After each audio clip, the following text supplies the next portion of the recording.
And I'll log in there too to see if there's anybody hanging about. I'm not getting a lobby room. I'm getting rooms 1 through 4, an open house orientation. That's it. Okay. Jesus.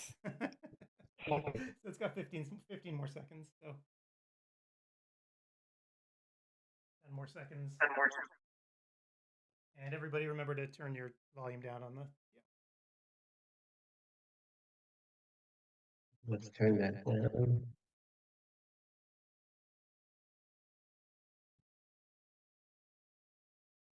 and we'll see if the stream is going here. And oh, there we are. So yep, we're streaming. Hello, everybody, or anybody's. We'll see if anybody's out here today.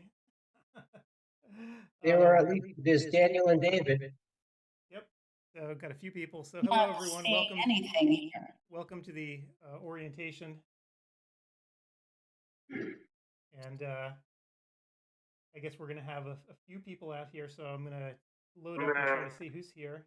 And everybody remember, you got to turn down your volumes on our end. So let's see. So that looks good. We've got Daniel, Carrie, and David. Hi, you guys. Thanks for being here.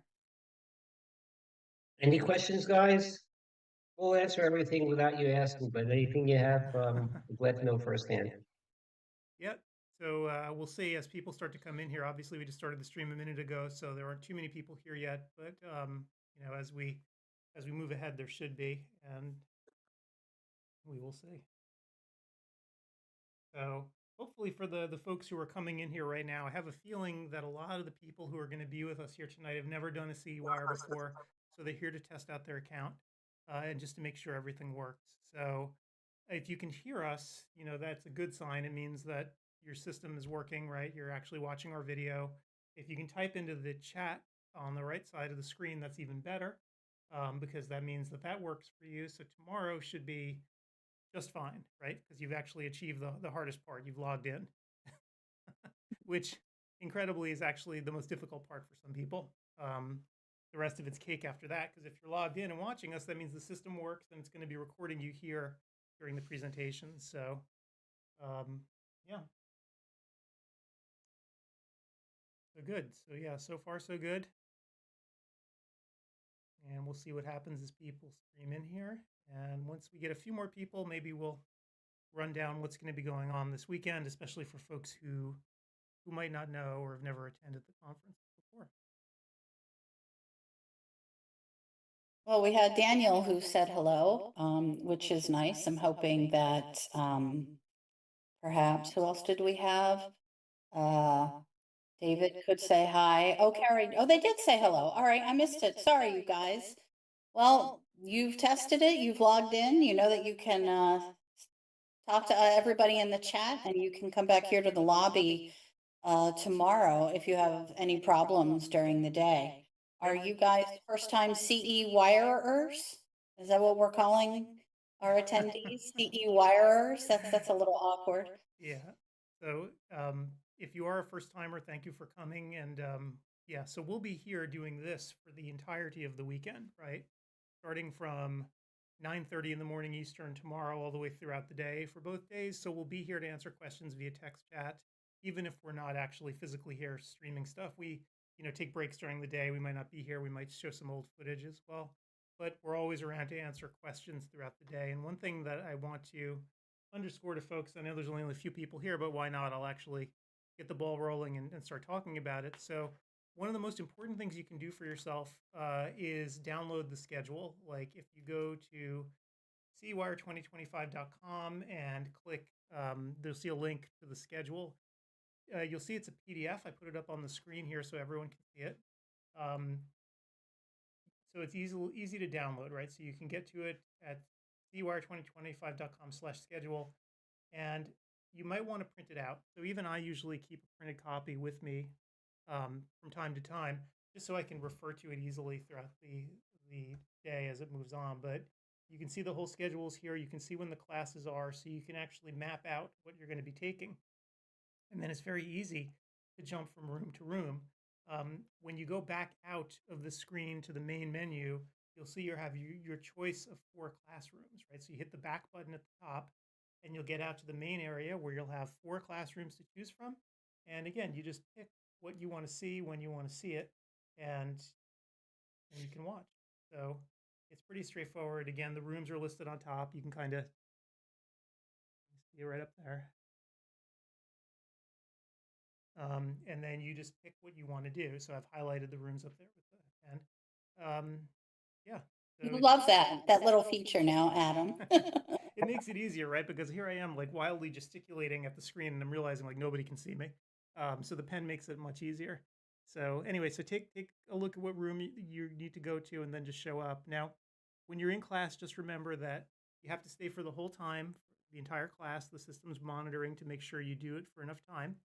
And if you do it for enough time, and then at the very end of the class, there's a short survey. It usually takes people under a minute to take, where basically we ask what you like, what you hate, right? What could be different? You know, how would you improve the class? Things like that.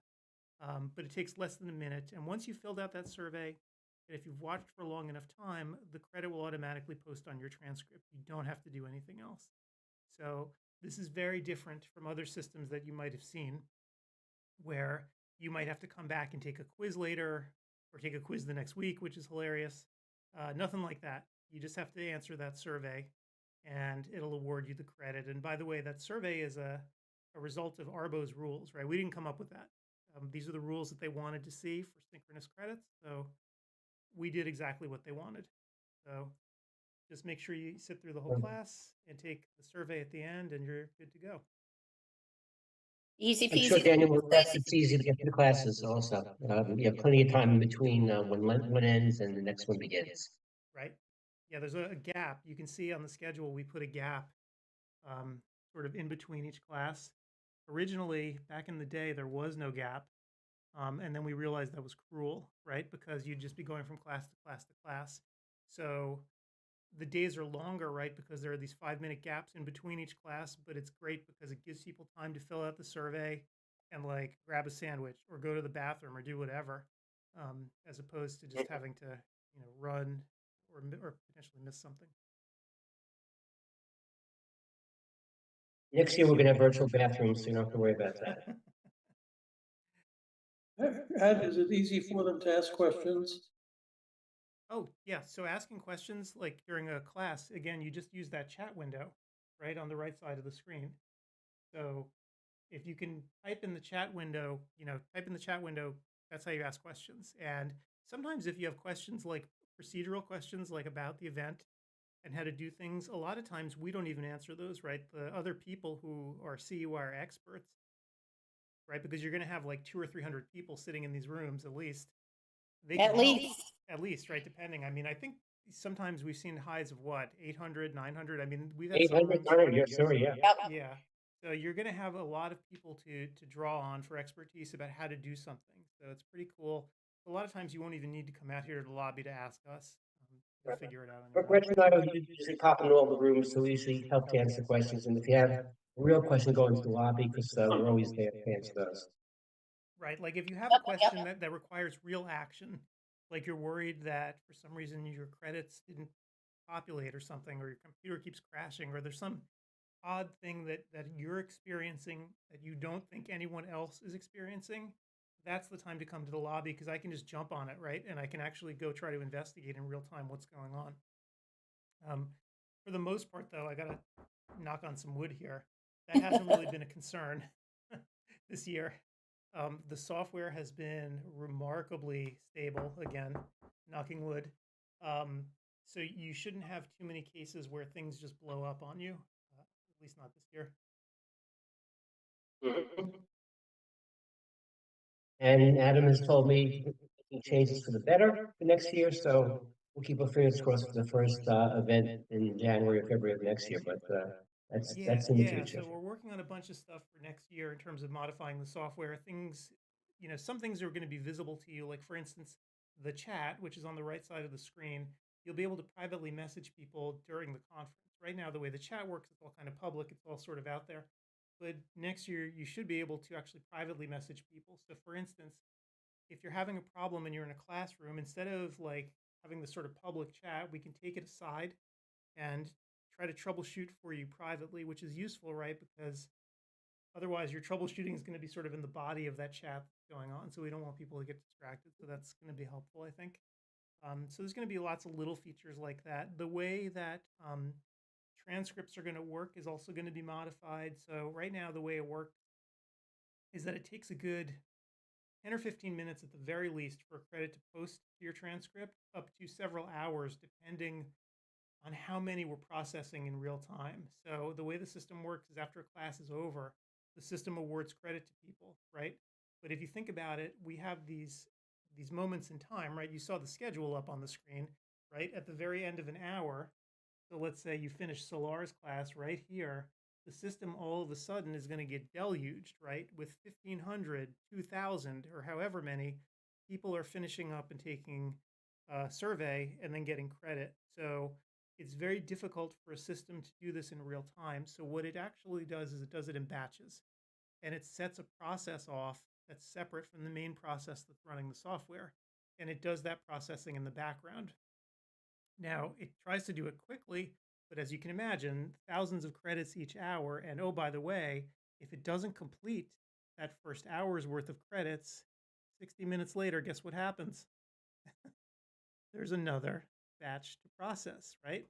And after that, another batch to process. So you could end up with a situation where the system actually starts falling behind, right? And it's getting a backlog of 5,000 credits, 10,000 credits. That's why on the live weekends, we always like to say, be patient, wait to the very end of the day, come back a couple hours later to see if all of your credits posted. Because sometimes it takes a while for it to actually work through everybody's credits. You know, if we have 3,000 or 4,000 people here. So anyway, the system next year is going to be a little bit different in the way it actually processes those. And the hope is that it's going to be able to do it much faster so that we won't end up having these backlogs or having to wait. So that's all kind of internal stuff. And just to make it clear, Mhm. I just want to make it, you will get a transcript for sure. You can keep a copy of it or do whatever you want with it. We send everything into COPE, Arbo, as long as you give us an OE tracker number, and various other states. We send to Texas, I believe, through the No, broker. so the only one that will actually proactively send out Oh, to that's right. is Arbo, because they have defined a very clear system to do it, right? So they gave us a specification that we needed early on. Right. And so we send out to them. For everything else, you actually will get a printable transcript, though. So you can submit it yourself, right? You can generate PDFs from the system and just submit them yourself. So that's what people do. A lot of times, though, as we've noted, you don't even really need to do much of anything. Like, unless you get audited, the odds are in most states you're never going to even really have to physically do anything. The only time it ever really comes up is if somebody gets audited, and at that point the auditor first looks in the OE tracker before they come to us, right? So they'll say, oh, in 2023 you took this number of classes with CEwire, and it's all in the OE tracker, so they never even need to mess with our system. Now if you want, you can keep a PDF of everything that you've done of your transcripts, on your computer if you just want to have a backup of it. But the reality is, if those credits made it into Arbo's OE tracker, okay, you don't even need to worry about us anymore, right? Because the OE tracker is sort of the definitive copy of all of these credits. So I never thought about that, Adam. It's actually good for people who use broker, which is in a few states now, just to get an OE tracking number. I think it costs $20, tax deductible, and everything's there. You don't have to worry about it. So you might not be using it for Arbo, but just whenever you want, just print out your transcript from Yep. the Arbo site. It's a good placeholder for a very limited fee. Yeah, I'm always surprised actually when people tell me they don't have an OE tracker number, because it's cheap insurance, right? To sort of centralize all of your credits. So I'm very surprised when people don't do it. I mean, just out of laziness, I would do it. I'm more surprised when other platforms who have CE don't actually send the stuff in, which we do. Yeah. Well, the But reason that's they another- don't is just because it gets a little complicated to do, right? So that you have to write software to actually do it. And I think some places just don't want to make the investment, right? If you're using, off-the-shelf software that was not designed for eye care at all and doesn't know Arbo from a hole in the wall, it's very difficult to actually generate files that Arbo can then use, right? So it requires custom Right. programming, and that's why they don't do it. So They give you a nice fancy certificate, which you probably have to take a picture of and either send it to Harvard yourself or the state that has their own system. yep. We have some new people here. We're going to say hi to Ken, and Sylvia. Ken just paid us a nice compliment, so thank you so much, Ken. And this is Sylvia's first time here, so welcome and thanks for being here. Yes, welcome, welcome. Yeah, so this should be a fun show. Great. If you've never done CEwire before, it's real easy. You've done the hardest part by showing up here tonight. You've proven to everyone that your account works. And that's the most important thing, that you can easily get in. You're going to do basically the same thing tomorrow, but you're going to go hit the back button on the upper left tomorrow and go to the classrooms and just pick what you want to watch. And again, you can download the schedule beforehand and plan out what it is that you're going to see tomorrow, which is the most important thing, is try to plan it out. And if you've taken the classes before, thank you for being here tonight. And my only reminder to you, if you've taken the classes already, is don't take the same classes twice. You won't get credit twice. So Arbo, they chastised us a bunch in the past about that. So it's not like we're going to resubmit your credit to Arbo twice. So Well, that's what definitely, putting out the schedule is a great idea, because that way you can cross things off as you take them. And we did have two classes that moved for this iteration of CE Wire as opposed to the last one. Brianna Ruse moved from, I think, Saturday to Sunday. yep. And we moved Joe Pizzamente, one of Joe Pizzamente's classes too. So we try to keep everything the same. So in case you want to just sit in room 1 for the first live event, room 2 for the second live event. But it is important, as Adam mentioned, to not sit through the same class a second time, because you won't get credit for it. And that was a slot that you could have gotten another synchronous credit by sitting in the class. Yep. And this is actually You could important to get- note. You can see I'm circling Joe's class right now. His is actually a narcotics class, and it's sort of unfortunate. What we tried to do was put all the narcotics classes on Sunday in one place so people can just crank through all of them. But unfortunately, Joe couldn't make it then. So we had to move his narcotics class to Saturday. So just be aware, if you're looking for all your narcotics classes, there's one that's on Saturday, and that's his. And just as an FYI, if you can't take the narcotics class on Saturday, you can always take them on demand. The DEA does not care when you actually watch these. So you can always come back and watch Joe's on demand, or you can Right. catch him at the final event in September. And they do need eight, so they need Joe's class because we have 9 and Joe's is 2, yeah. Just audience be aware that with 77 hours of A+ speakers who are all over the country speaking and doing their own practice, it's amazing that we only had to move 2 extras. Yeah, it's So Sylvia, surprising, you had a actually. question about your phone and laptop. It is always better to watch CE Wire classes on your laptop as opposed to a phone. You are likely to have a better connection. And also note that you can't log into 2 devices at the same time. The software detects when you are logged in and where, and that's how we're able to track and prove that you have been in the class for the entire time, as opposed to coming in, saying hello in the chat and leaving and hoping to get credit. We do have trackers in the software, and that's how we're able to offer these synchronous credits in this setting. So I would highly recommend that you use your laptop if possible. Right. Now, if you Sylvia, do, you can, talk at well, I was going to say, if you do use your phone, and some people do, so, for some people, actually, the young folk in particular, the phone tends to be their primary computing device these days. So a lot of people do use the phone to actually watch the lectures. But if you are going to do it, you have to be super vigilant when you're using your phone that you don't lose connectivity and that your phone doesn't go to sleep on you. So phones are notorious for sleeping, right? Because they try to save power more than anything else. So they'll fall asleep frequently. For the tab that you have open with the video, if you tried to background it, like let's say you want to, I don't know, hit up Amazon or something while you're watching, if you background the CE Wire tab, it could fall asleep. And if that happens, the system loses track. It's gonna think, oh, this person's not here anymore because the tab fell asleep. And in those cases, you're not going to get the time counted. All of which is to say is, if you are going to use a phone, make darn sure that the video runs continuously as you're using it. And it doesn't stop and doesn't fall asleep or anything like that. That's why, as Gretchen mentioned, laptops are the way to go, right? Because they tend not, especially when they're on power, right? When they're hooked up to power mains, they tend not to fall asleep, right? They'll just run straight through and not have a problem. But if you have to use a phone, it does work. You just have to be a little bit more careful. And make sure that The other you point, have Sylvia, is an adapter or a power bank, because Right. watching that much video straight and not allowing your phone to go to sleep, you will drain your battery. the other point, Sylvia, is that if you're on the phone, if for some reason you want to go to the laptop, you're driving home, and then you're watching the same lecture with just a minute delay, you have to shut off the tab on your phone, and vice versa.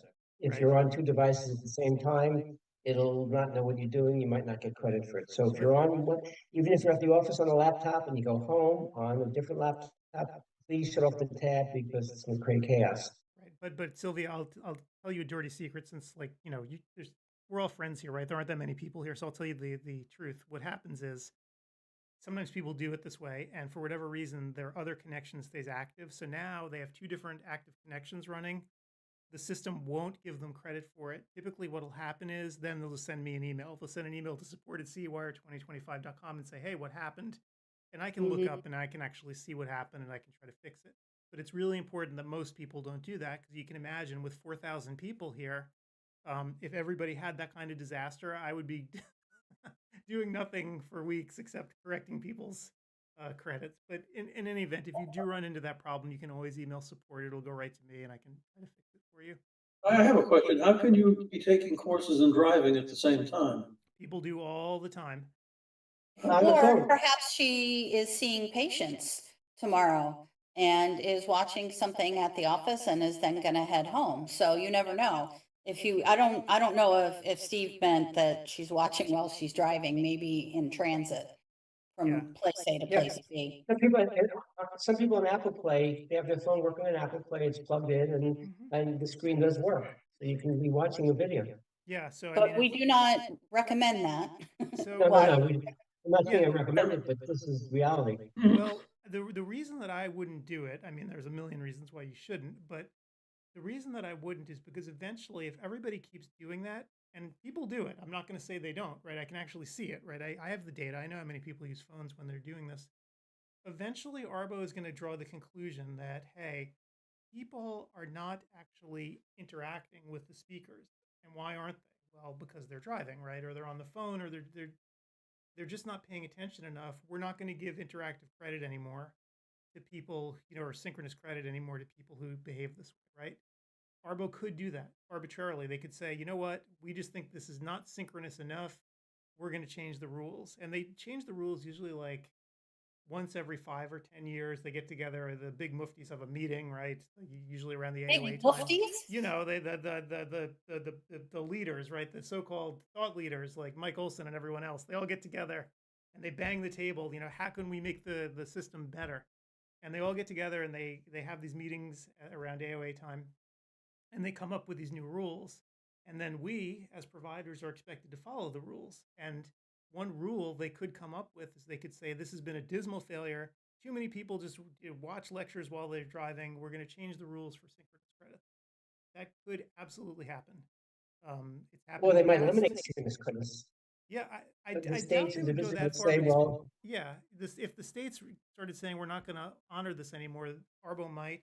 I doubt they would go that far, but I could easily see them trying to tighten up the rules for providers as to what actually constitutes synchronous, right? Because they want to promote that interactivity. So, yeah, we just do what we're told, right? So I'm going to follow whatever rules they spit out, which, you know, you never know with them, right? I think at the last time the rules really changed was in what, 2022? And I think they told me that they want to try to keep everything kind of hunky-dory for like 10 years without messing with it too much, but I don't know. Who knows? Tech moves quickly. If they're right? prompted to change, they will. Yeah. Or if they're thinking that what they're currently doing is not serving the profession or the public, who knows? Yep. So certainly, COVID was a big paradigm shift. I mean, we exploded during COVID years because people couldn't go to live events. So they had to change the rules.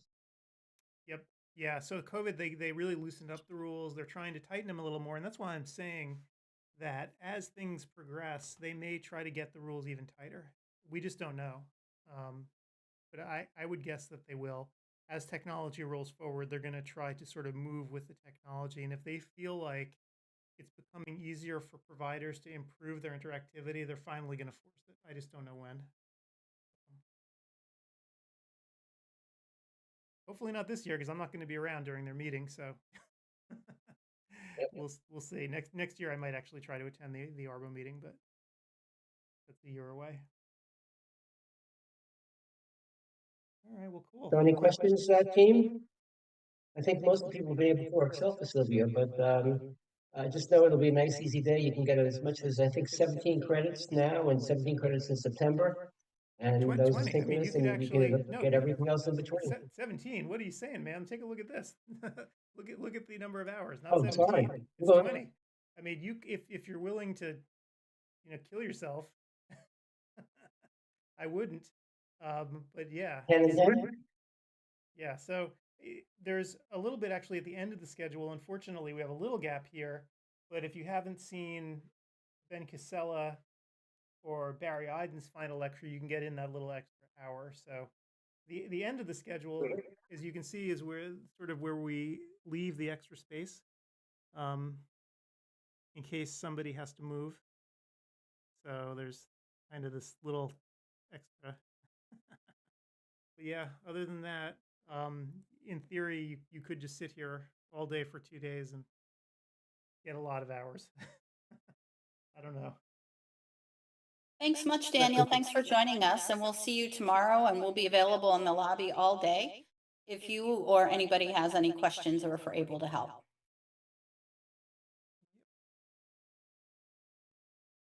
Yeah, it's very, very quiet here. I think especially since this is the third time we're doing it this year, we're just not going to have too many people showing up here, over the next couple hours. So Yeah, we have, well, Daniel's signing off, so we're going to have Carrie, who already said hello, and Sylvia, who we answered her question. So that's about it for at least right now, Yeah, unless we have other people joining. I'm very upset. My classmate Richard Hackman is always here for every single lecture for the last 4 years, every single, let's say, event that we have the night before. He's not here today. Oh, Okay. well, so yeah, not much going on. We could thank our sponsors, and we'll talk about them more tomorrow. And not much going on. I guess the biggest thing is us chickens here right now. reminding people of the support email address. That's one of the important things, but yeah, it's not too much. Not too much happening. I guess we have that interview. Gretchen, we'll find out if we can play that tomorrow. That you did talking about the new OCTA code, so that'll be fun. Something new. What's that? I don't know what that is.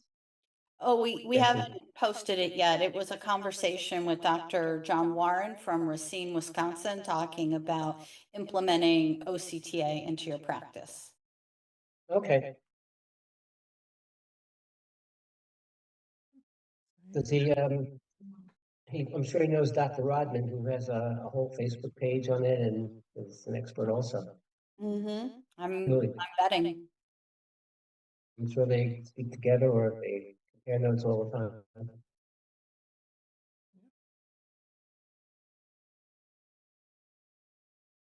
All right. So yeah, not too much happening here. I guess other than that, tomorrow I've got queued up a bunch of the old webinars as well. We have another webinar coming up next week. Actually, I have to start promoting it a little better. Unfortunately, usually we try to do a Visionics webinar before CEwire, but this one got held off, so we're doing it next week after CEwire. So I would have run that one as well, but That's a nice look. People at CEwire can be told that, and they'll show up for the webinar. Yep. And tomorrow again, we'll replay the radio shows that we did with Art Epstein and all the other old guys. Yeah. That's always Took fun. down It's memory funny, lane. Dad, you and I recorded I want to say Back to we recorded 50 of those things or something, right? I only dug up 3 or 4 of them, but there are other ones. I should probably actually make archives out of them too. Yep.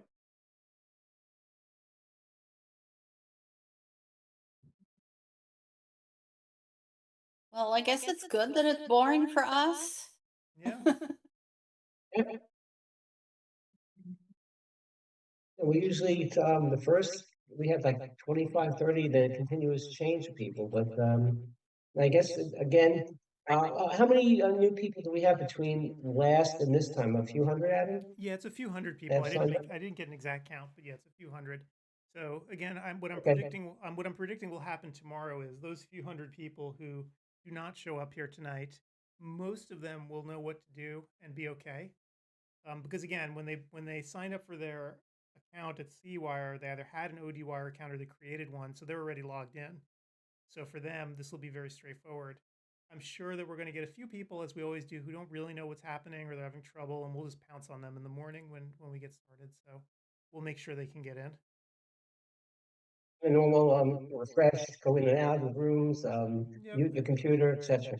Yeah, and I've had Do a we couple have people already do contact we have me. overseas, other than Canada, do we have overseas people signing up?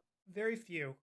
Again, because the reason people show up is for their credits, and Canada and the U.S., or where the Arbo credits really count. We do have a few people from New Zealand, a few people from Australia, but it's few and far between. Again, it would be different if this was a free conference, right, where anybody could just sign up and show up. But it's amazing once you ask someone to pay a little bit, the calculus changes, right? You don't get many people who show up unless they need the credits. Well, we do have people that we pay who come from overseas. We have Dr. Nolan from Ireland, Dr. Lauren Butler from England, is he? And Graham Black is from New Zealand. Yep. So yeah, we do have a few. Absolutely. We do have a few. So yeah. But I'll have to look up how many people from overseas have actually signed up for the event. I don't think it's really that many, so it's kind of interesting.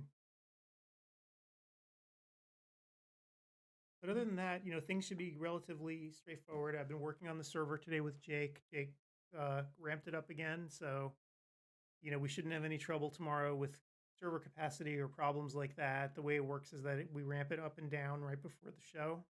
So typically on a Friday morning, as Jake did this morning, he ramps it up to 11, so that we won't have any problems with capacity. And I actually had him put it up to the same level as he did last time. So it's more expensive for us to do it that way, but we want to make sure that people don't run into trouble. So I think what we're going to experience tomorrow is that it's going to be even more capacity than we need, right? Because I'm predicting a lot of people have exhausted the number of credits that they need already for the year. So I'm predicting the crowds are going to be slightly smaller tomorrow, but we'll see. Yeah. It's going to be a rainy week in the Northeast, though, so that helps attendance. True. So Gretchen knows that. And by the way, if you want to fill some time, I could do a book reading of my new science fiction novel. I don't think people would be interested. I don't even know I did who's have a here. I good mean, it's just us guys. You should have an AI read it. My wife was a teacher.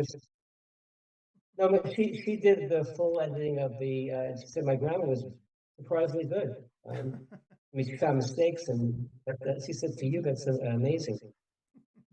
But AI did a lot of the. I would put it in and have it grammar check, etc. So it was fun. And I have 35 sold copies, all friends and family. Oh, 35. You're a real author. Wow, Yeah. that's impressive, Steve.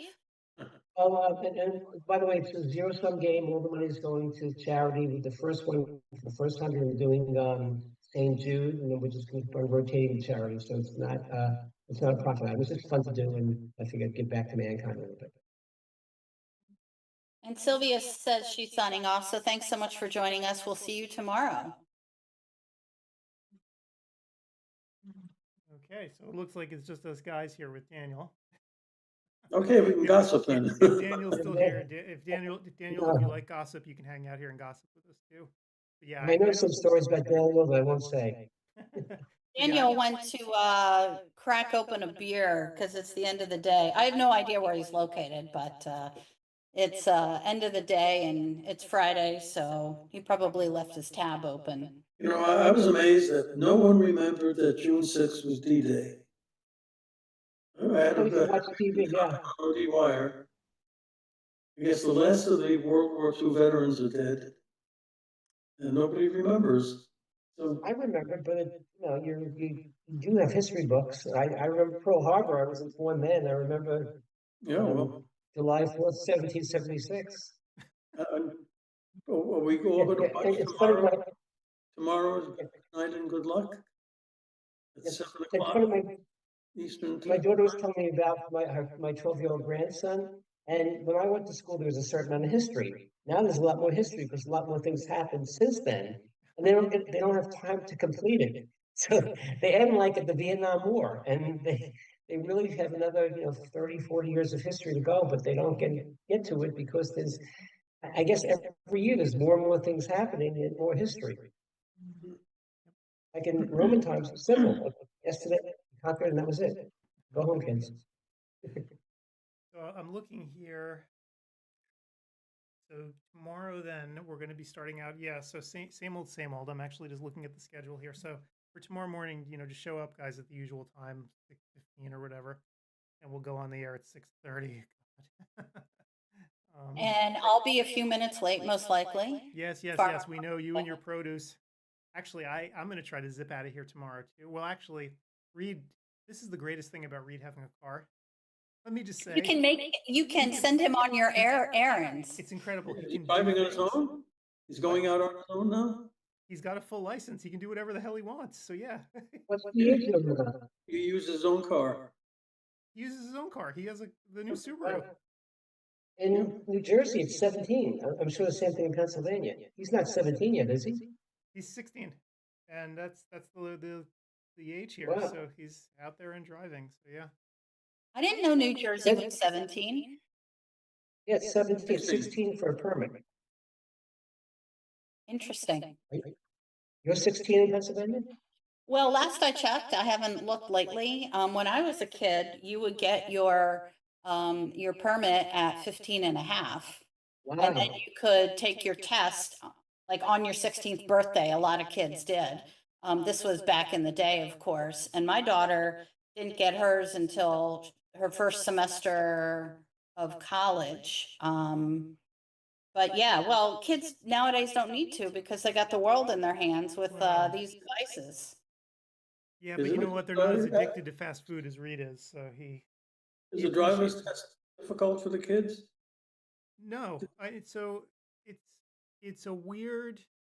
Oregon, being a very strange state, has this weird semi-privatized system where he actually took the driver's test at a private place, a driver's ed, company that gives courses and stuff. He actually took his driver's test there, and their word is That's good weird. enough for the state, and so they just hand him a certificate, they file it with the DMV, and that's it. So it was not Fixes- particularly hard. Wow.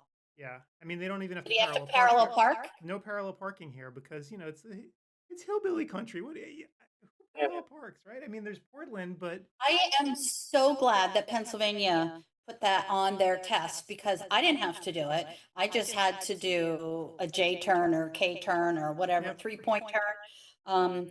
But I know that New Jersey has to because my niece just got her license and she lives in Deptford, Steve.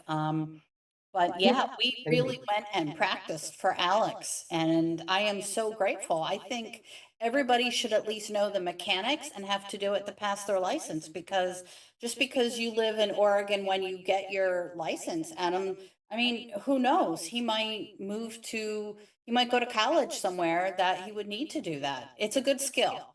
sure. But I hate to tell you this though, like modern cars, like I was not used to this either. At least my car that I just got, it's like a video game. It shows you a top-down view of your car, and So what? it shows you You where still your need car is in space. And had I been a little less cheap too, it would actually parallel park for you.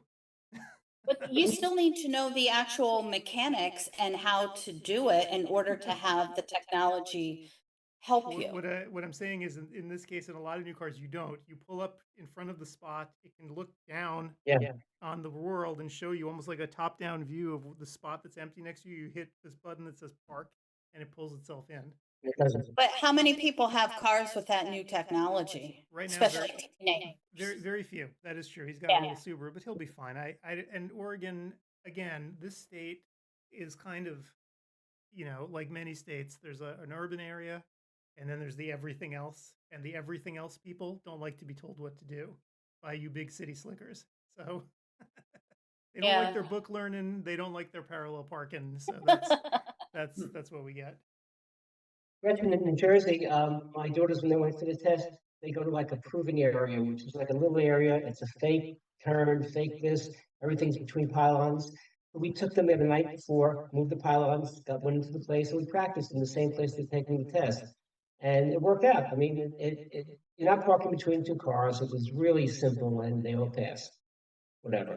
We did that too, for Alex's practice, and then what I told my niece to do, is you go to where they're giving you the driving test and Mhm. go at the end of the day or on a Sunday when nobody's there. And we were practicing in the summer, so it was later, it was lighter later. And people would line up and take their turns and try to do the parallel park, and then they pull out and go like drive around and come back and get in line for the, I mean, we would have 10, 15 cars lined up at some point, Sure. kids practicing to do that. And I think that's a great idea because you're doing it where you will be taking the test. And Right. ours has this tall thing. It's taller than the car because pylons are hard. You can't necessarily see them looking in your rear view or side mirrors unless they're much taller than the car. So it's like these two fake walls that you have to put it up. They're constructed. Yeah. And they're orange, and they give you plenty of room. And also if you stack the deck by taking the test in a smaller car. So I had a Honda Accord at the time and Troy had a Honda Civic. So obviously she took the test in the Civic because it's a bit of a shorter car. So, yep. It's a rude awakening when you were looking for a spot in Greenwich Village. I think Paul could understand this, so I don't to a certain extent. And you got a spot that's about the same size as your car with people honking you from the back, and now you have to park there. A little bit different. Yep. Boy, I can't believe he's 16. I remember when you dragging him in, and he was 6 years old for like the first CEwire, and he said hello.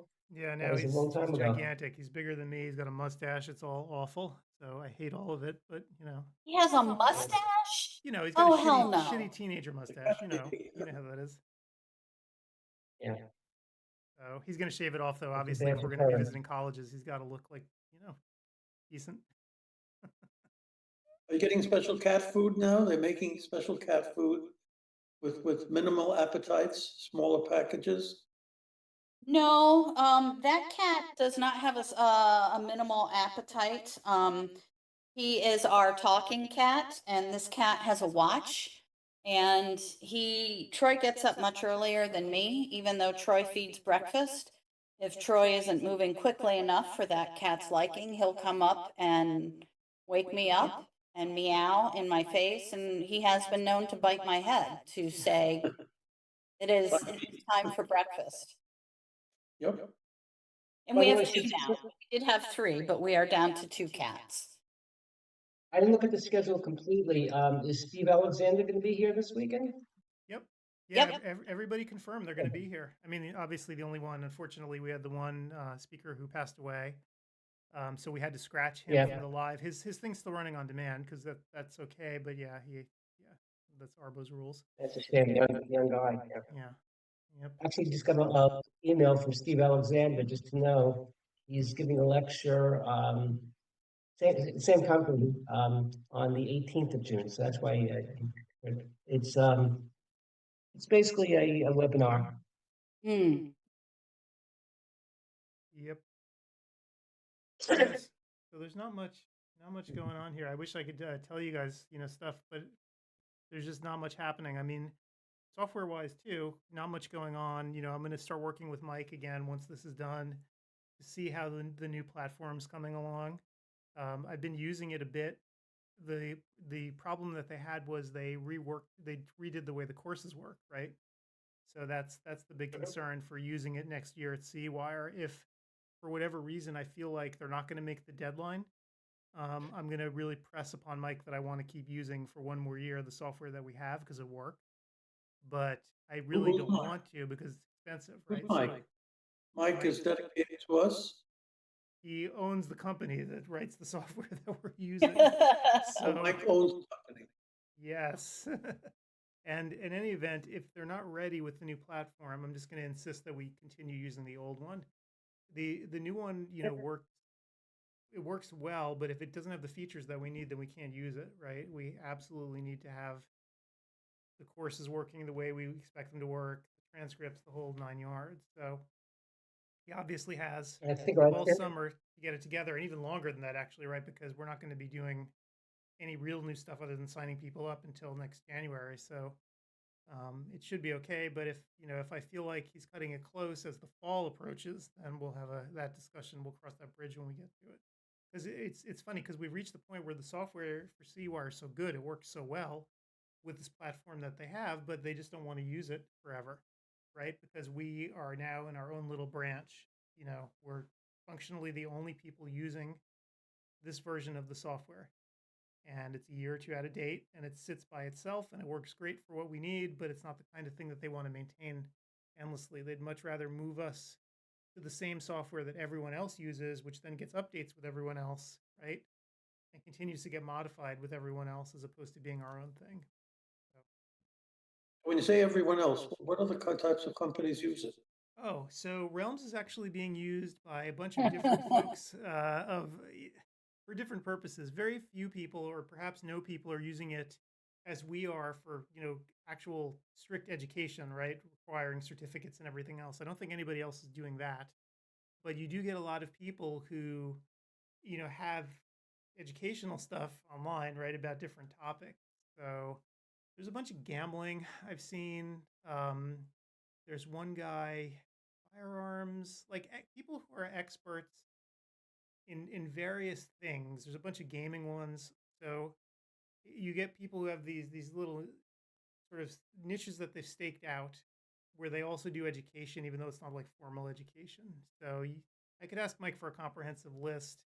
There's one, for instance, that's for people who want to learn to play guitar, right? There's a rock musician who set up basically a community for people who want to learn to play guitar. And he was able to do it, obviously, because he's really well known as a guitarist. So now he set up this educational space, and that's what they're using the software for. So it's a variety of things.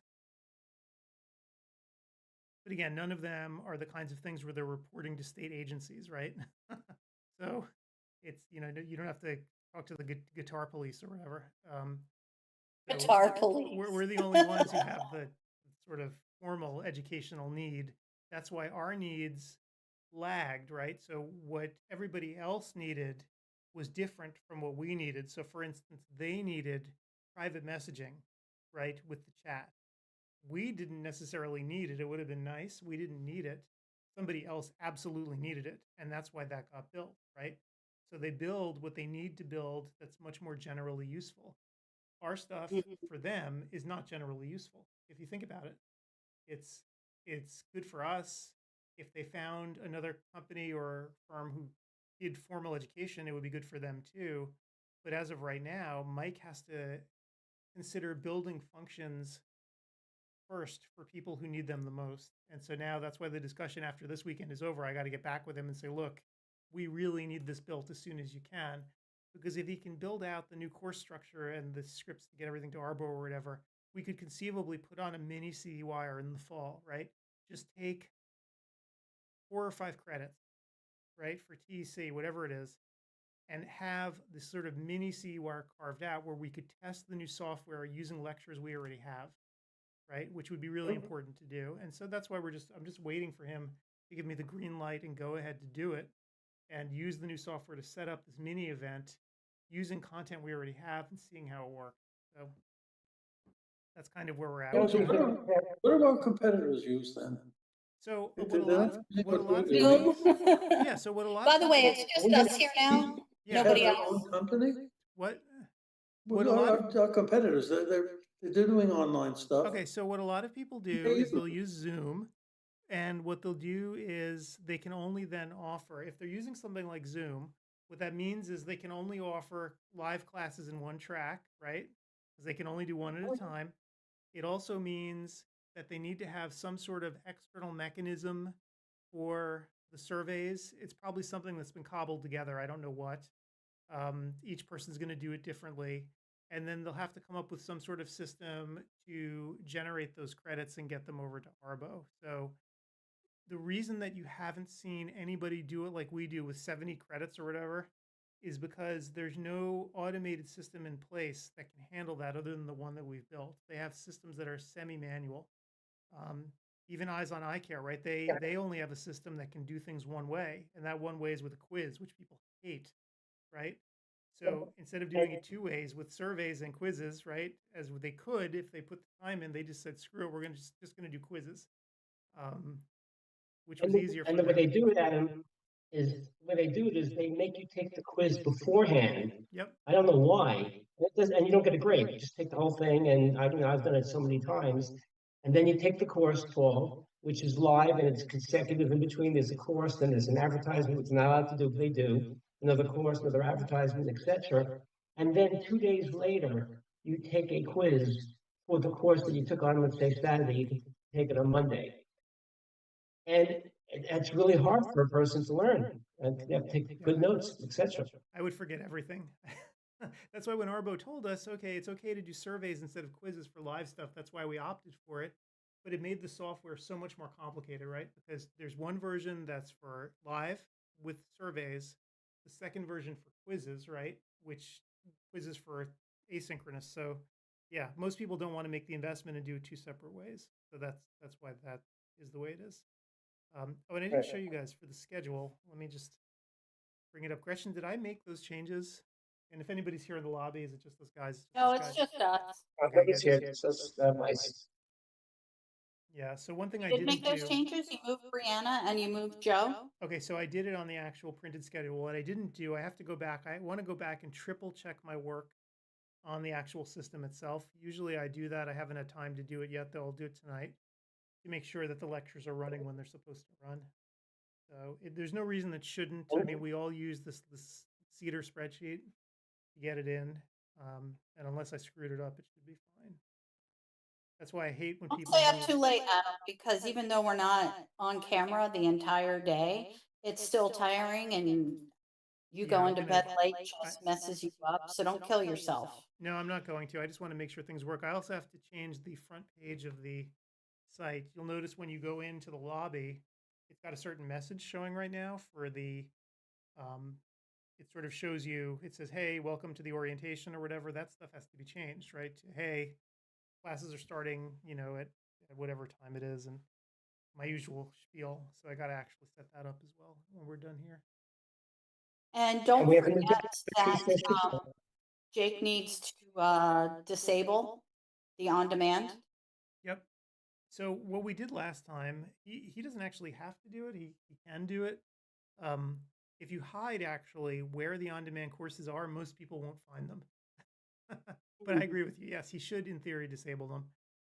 So I'll ask him to do that as well. We do have a guest, Patricia Stock is here. Any Hi, questions, please Patricia. ask Patricia. Thanks for joining us. We're here to answer any questions you have. Are you have you been to CEwire before, or is this your rookie outing? And I just realized it's almost 4 p.m. here, so we're starting to get people on the West Coast probably also who are getting out of work, and maybe we'll take a few minutes to join us here. I'm gonna leave you folks. I'm gonna be watching PBS News. There's just too much happening today. All right. And all the small talk. It's Yeah, I enough. know I'll you're see you morning. tired of it. All right, Paul, I'll see you tomorrow. Have a good evening. You Can too. enjoy your See you dinner? then. All right. Bye. See you tomorrow. Yep.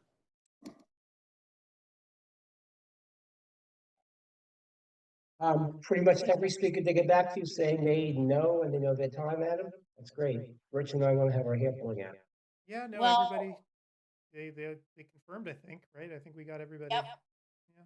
Oh, it looks like Patricia left. It's just us. Steve, I send calendar holds to everybody. Oh no, maybe Patricia Okay. is still here. Who It's knows? showing up and then it's not showing up. But yes, I send calendar holds to everyone. I don't send one to you because I know you'll show up. Right. And you can put me wherever.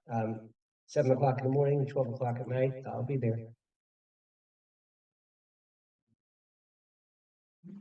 It's really scary. I'm always working with AI and just to have fun. And I uploaded just a headshot of myself with a script, and it made me look like I was talking, saying things as if I'm in the middle of a conversation. Scary, my eyes changing and everything happening. You can see why actors would be afraid. You can upload Tom Hanks and put a script in, and it sounds like Tom Hanks talking.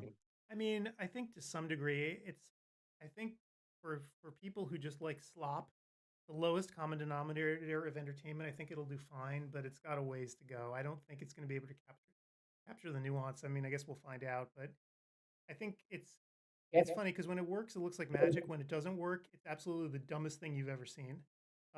Like I hope Meredith actually recorded it, but she was arguing with OpenAI because it created an absolutely fictitious piece of nonsense about her research. So Meredith is a published author, right? And she got really pissed off because it was writing about her topic. The first thing it did was plagiarize her specifically, and she got pissed because that's like, no, that's my writing. Like I didn't actually say you could do that. That's not good. But even worse, in the bibliography that OpenAI created, it created fictitious entries, right? Papers that it thought she should have written, but actually were not real, from journals that were not real. And she went back and actually went to Gemini, and she really got into it with Gemini. And Gemini was profusely apologetic. Gemini was like, I'm absolutely sure I'm correct. These are references that are correct. And she said, no, you're absolutely wrong. These do not exist. And then Gemini said, I am profoundly sorry. You are right. These don't exist. All she's doing is training Gemini, And it though. went on like this. And I'm like, if I had a student who turned into me a bibliography that had fake entries, it would be an immediate F. Like I would tell them, Oh yeah. you can use an AI if you want, but I'm telling you, if you turn in a bibliography to me and I find a fake entry, you are getting an F. Like, do not pass go. This is an F. You will fail But out. does she know she's training it then? I mean, what she was actually doing, and the reason she was doing it is to try to train students, actually, because that's what she does, right? She teaches kids on media literacy. And there's going to be an entire generation of complete dolts if they keep using this and don't understand what they're doing and its limitations. But that's why some professors are like, if you turn this crap into me, I will fail you. Like, don't even ask for leniency because it's worse than doing nothing, actually. Right? Yeah, It's even agree. lazier. So that's the challenge. And a lot of schools I know are not even assigning homework for grade anymore because it's pointless, right? Because if you assign homework for a grade, you know you're going to get people who are going to try to game the system. Instead, what they're doing is they're forcing people to show their work in class, right? They said that the volume of blue books, the stupid little blue books that you write in for exams, I hated those things. hundreds of, the volume that they're selling now has increased hundreds of percent over the past 5 years because teachers are like, you're going to handwrite this crap in class for your grade. You can, you can have homework for practice, right? For practice problems or whatever, but your actual graded stuff is going to be right there without a computer. So, but there's going to be. I think that's smart. Yeah, My daughter, just told her friend they were going to go to Columbia's reunion, but they didn't want to go because of the anti-Semitism. And she met her. She's an art history professor, and she said she no longer gives them assignments to do research.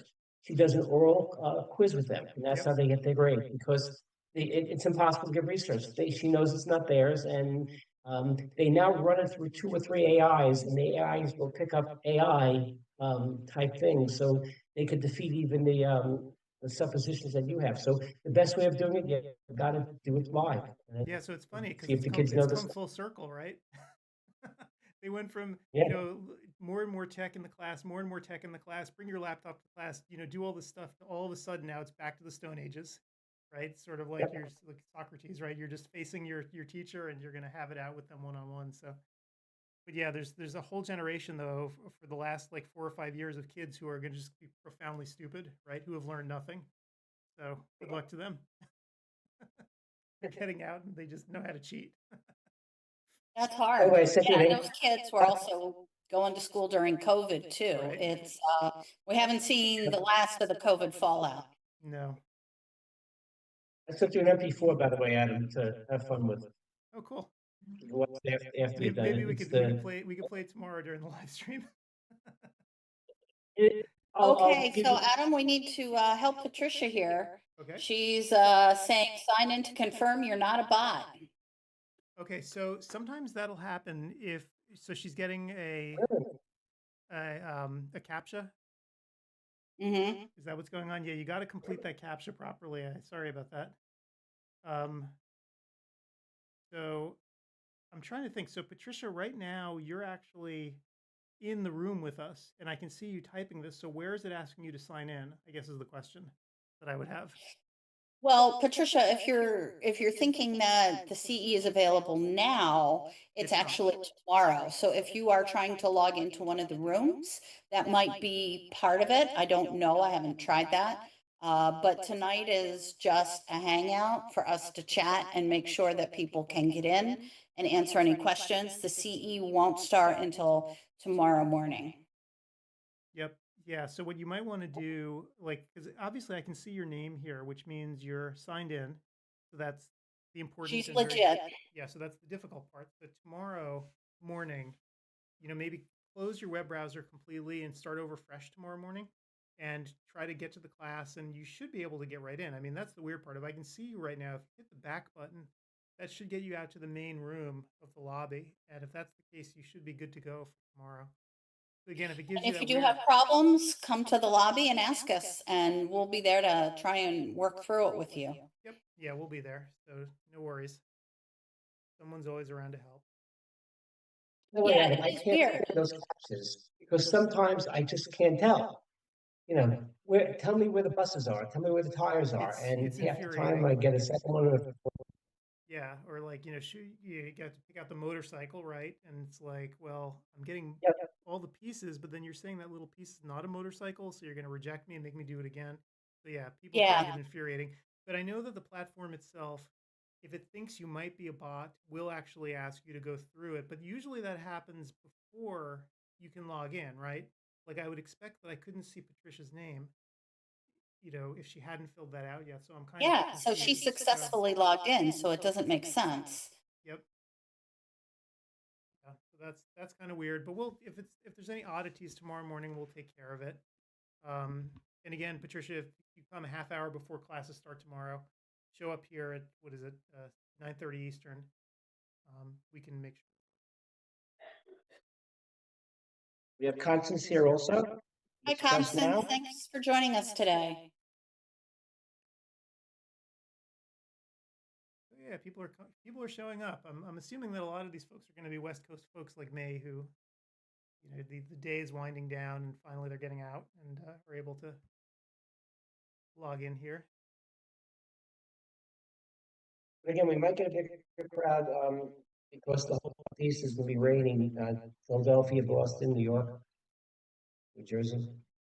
Yep, we'll see. What I do is in the mornings, as you guys know, I'll send out another e-blast to people reminding them to log in. And that goes out usually about an hour before. So. And that's to people who have registered. Right, that only goes to people who are registered. So they get the little button that says log in here, and then it goes straight to log them in. Yeah. Sometimes what I'll also do is I'll send a different email to just ODwire folk who might be interested in taking CEwire but haven't signed up yet. And I'll do them separately. But to me, they are the less important e-blast to send on the day of an event. Right, because I want to make sure that because they've already logged in. Right, I want to make sure that everybody who signed up for CEwire can actually get in. And you'd be amazed, like sometimes people really do forget, like how do I get back into the classes? So putting that sort of login email right there in front of their face is like the best thing I can do for them. Oh yeah, keep it simple. It's the simpler you make it for people, the higher the success rate. And that goes for anybody about anything. Yep. Yeah. So we'll see how it goes tomorrow. I'm not anticipating any real challenges. I mean, when I say it's a carbon copy of what we did last time, like literally, other than those two classes that swapped, it's the same thing. Running literally on the same servers, spun up to the same level of power as last time. So there's just not too much different. I don't see how it could be more boring for us, which is a good thing. But I Okay, guess we'll yes. see. Yeah, there's just not much. I guess I mean, there are a couple of things for us to test tomorrow, but we can play with it tomorrow just on my side here. You know, we'll play the new interview that you did, Gretchen, but there's just a few small changes I made technically here to the stream itself, and we'll go over that tomorrow a little bit maybe. But the actual courses, that hasn't changed at all. We should get a big crowd from New Jersey and New York because the biennial ended April 30th. So suddenly it's a new biennial and they want their credits now rather than later on. So the doors will be open. Yep. So it says 5 people watching, but showing only us on the list. So I don't know which is correct. That's a funny thing, actually. So There we go. that's part of the. Hey, Weehan here. Weehan Wang. Really? Oh, here he is. Yes. Greetings. Him and us. How's it going? Mr. Wang. Long time no hear. The man with some of the most involved and interesting posts on ODwire, who is fearless and willing to take on large institutions. Yeah, absolutely. We miss you, Weehan. Come hang out with us more. Oh my gosh. Yes, he's very clinical. Yep. Well, hopefully he's going to take part in the courses tomorrow because that would be fun actually having him there to ask questions. Ooh, he might be a gunner. You were a gunner, Steve, weren't you? Absolutely. Yeah. People hated me. I can see that. Not people hating you, but seeing that you were a gunner. Yes, And Adam, you were not a gunner. I mean, I kept to myself. I didn't try to, humiliate anyone. mostly it was the professors you want to humiliate. Not, All right, so Steve, you were blipping out there a bit. Was that just for me? no, I kind of had a glitch here also. There must have been a surge, something. I'm fine now. I thought I was having a stroke. Don't say that. No, it was kidding, but it did glitch the screen. I changed tabs. So I'm taking. So is this your first time here? I'm taking CEwire. He isn't answering our text chat there. And I'm echoing again. Does anybody else hear that or just me? Just you. It's just It's gotta be, I must have a crappy connection. The voices in your head. Well, we're not going to talk about those right now. Yeah, we're going to make you use a headphone like me a few lectures ago, a few years ago. Well, that won't help a crappy connection. No. Well, it looks like I have up on the screen here a little slide deck. I don't know if there's anything. Oh, the one thing that I did want to say. So, Vision Equipment Inc. I don't think we've spoken too much about Leo. We should probably try to get to the bottom of that one tomorrow. So you remember Leo passed away, right? Oh no, I forgot that. Yes, yes. Yeah. So I know that Sarah, who was with Wallman, I think she took over, or there was a whole thing. I got to actually get in contact with her tomorrow to see what's going on with Leo and his customers, because I haven't heard back from her since. I think I contacted her like 2 weeks after he passed away, or maybe less, but haven't heard from her since to see what's going on. with all of their How inventory and old was everything that's he? going on. Was he old, really old, or just middle-aged? I think he was in poor health. Oh, okay. Yeah, yeah, I He think, he was in the hospital for a while. yeah, I hadn't seen him much since COVID. Um, certainly he wasn't traveling. I know that much since 2020. So yeah, We did an interview. I'm looking at the website now, and Leo's picture is still there. So it doesn't show that anything has changed. I mean, there's no message on here, yeah, but it doesn't look like, I mean, maybe they updated it a lot in terms of what their inventory was. You know, some people put up a website and then they don't do a whole lot with it after it's there, and other people do, so I'm not clear. And it looks like they have a feed from their Facebook page, and the last Facebook page update was 6 months ago for Black Friday deals, which makes sense in terms yeah. of when Leo passed away. So, I'll try to reach out to Sarah again and just see if she's got any updates about what they're doing there and what actually is going on. Because yeah, it was rather abrupt. I mean, I was really actually surprised by it. Yeah. Even if they're not running the business, they'll have a tremendous amount of inventory that they want to get rid of, I would think. Yeah, you'd think so. So I'll find out for everyone. Yeah, a real shame. yeah. Yeah, I mean, it's interesting seeing the evolution of this industry, right? So where it's going sort of from mom and pop to much less so as time goes on. I guess that's like most industries, right? So you're getting fewer and fewer of these guys like Leo who, sort of take in this old equipment, fix it up, and then resell it. I think you're seeing a lot more of the manufacturers themselves taking back their own equipment, refurbishing it themselves, and then spinning it out as CPO equipment. So, for instance, I know Oculus has a big program where they do that. In fact, their service center is right up here in Seattle. You can actually go visit. That's where they take in all the stuff and then try to turn it around and resell it. I've never actually been. I should probably make a trip up there someday, right? It's just outside of Seattle. But Yeah, yeah, so that yeah, would be so cool. I think that's kind of more of the trend, right? As people, especially because so many people these days are leasing their equipment, right? The high tech stuff, at least. They're not keeping their OCT for 20 years, right? In fact, we had a thread going on ODwire the other day about someone with an obsolete Optos unit, and what was it, a Daytona or something? I'm thinking to myself, like, that's not so old. that's a mere Yeah, child. but And then I technology looked back, and I'm like, changes so holy crap, quickly. that actually is old. Yeah, I mean, you have a 10-year-old unit. That That's was like, yeah, That's what I ancient bought. in today's technology yeah, Adam, times. I think you were there when I bought the Daytona. right. It was about 10 years ago. Yep. Yeah. So it feels And like it it was was, yesterday. oh It God. feels like it was yesterday, but they're not going to support it much longer. And that's crazy, right? When you consider how long things used to last. So that's why I'm saying, like, I think the trend for a lot of people is leasing their equipment and then just giving it back at the end. And then what does the manufacturer do with it in the end? Who knows? I mean, I know that like Zeiss takes a lot of their old Cirrus units and they fix them up and resell them because they still work.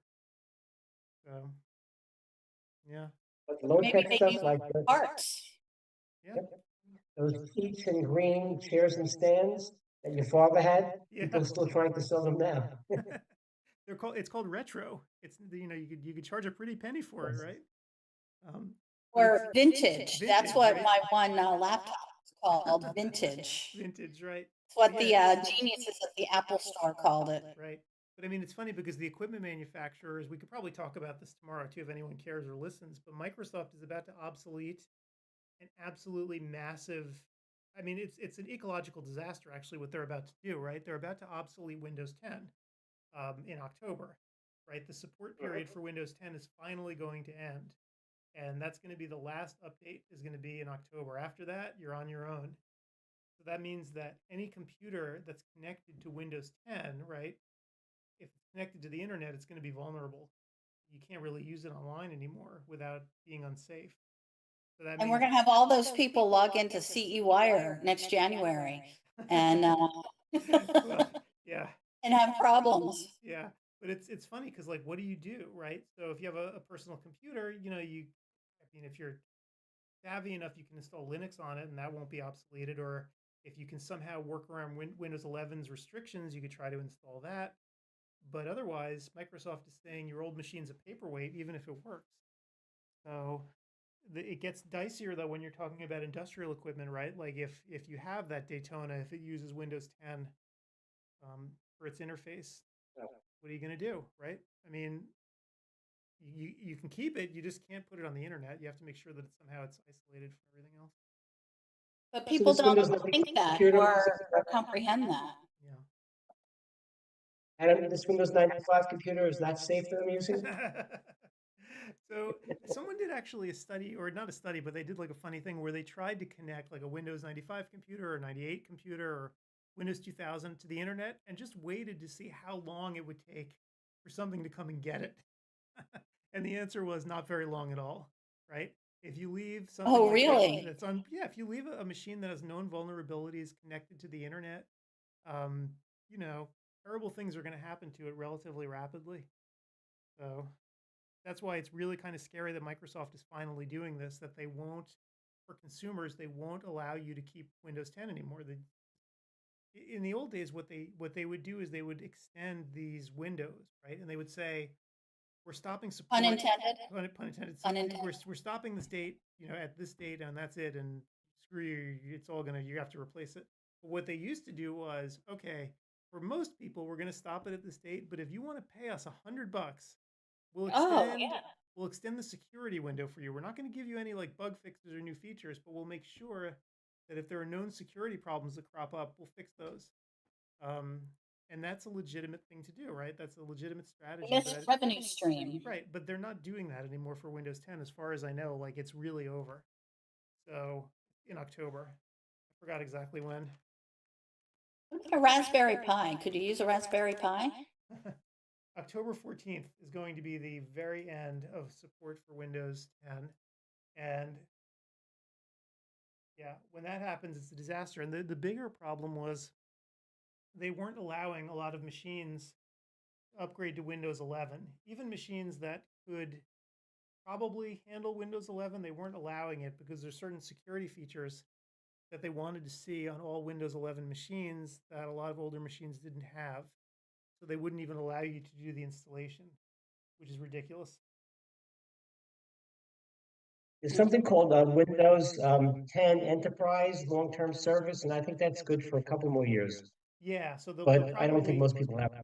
Right, so they'll probably keep the enterprise versions running for at least a little while longer, but I'm more worried about, you know, you bought a piece of equipment, right? Like an OCT, and now what, right? Because that copy of Windows that came with that PC that they gave you, that's coming to an end. And almost certainly it doesn't have the TPM module or whatever it needs to get Windows 11 on it. Like, what the hell are you going to do? it's it's a huge problem. I mean, for the equipment manufacturers, I'm sure they think of this as an opportunity, right? It's an opportunity to upsell to a new unit, but it's just frustrating knowing that you have a good piece of equipment that's not going to work. Oh well. And if somebody doesn't know whether they have Windows 10 or 11, I can give them some simple instructions, but I think you should know anyway.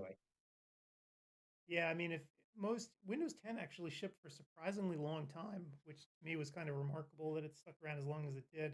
Windows 11 though definitely has a different look, so I think most people would probably realize. But if you trying to remember the best way to do it is probably do about.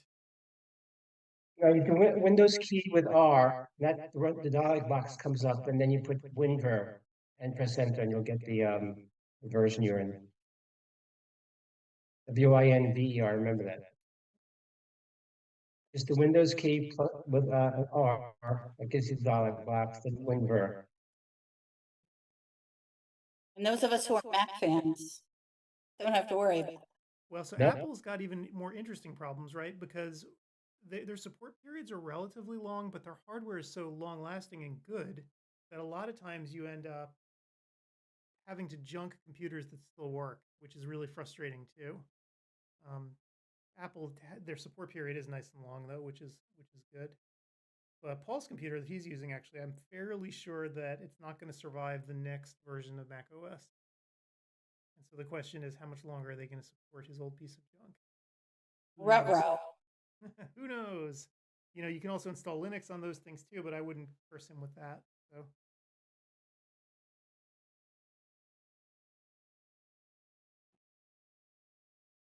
Yeah, that would be rough. So we have Amanda here. Hi, Amanda. Is this your first time coming to CEwire? We're here for questions if you have any. And Dennis, we've got Dennis here too. All right, so people are Yep. showing up. We're vindicated in doing this because we're getting some new folks showing up who are testing their accounts. Fantastic.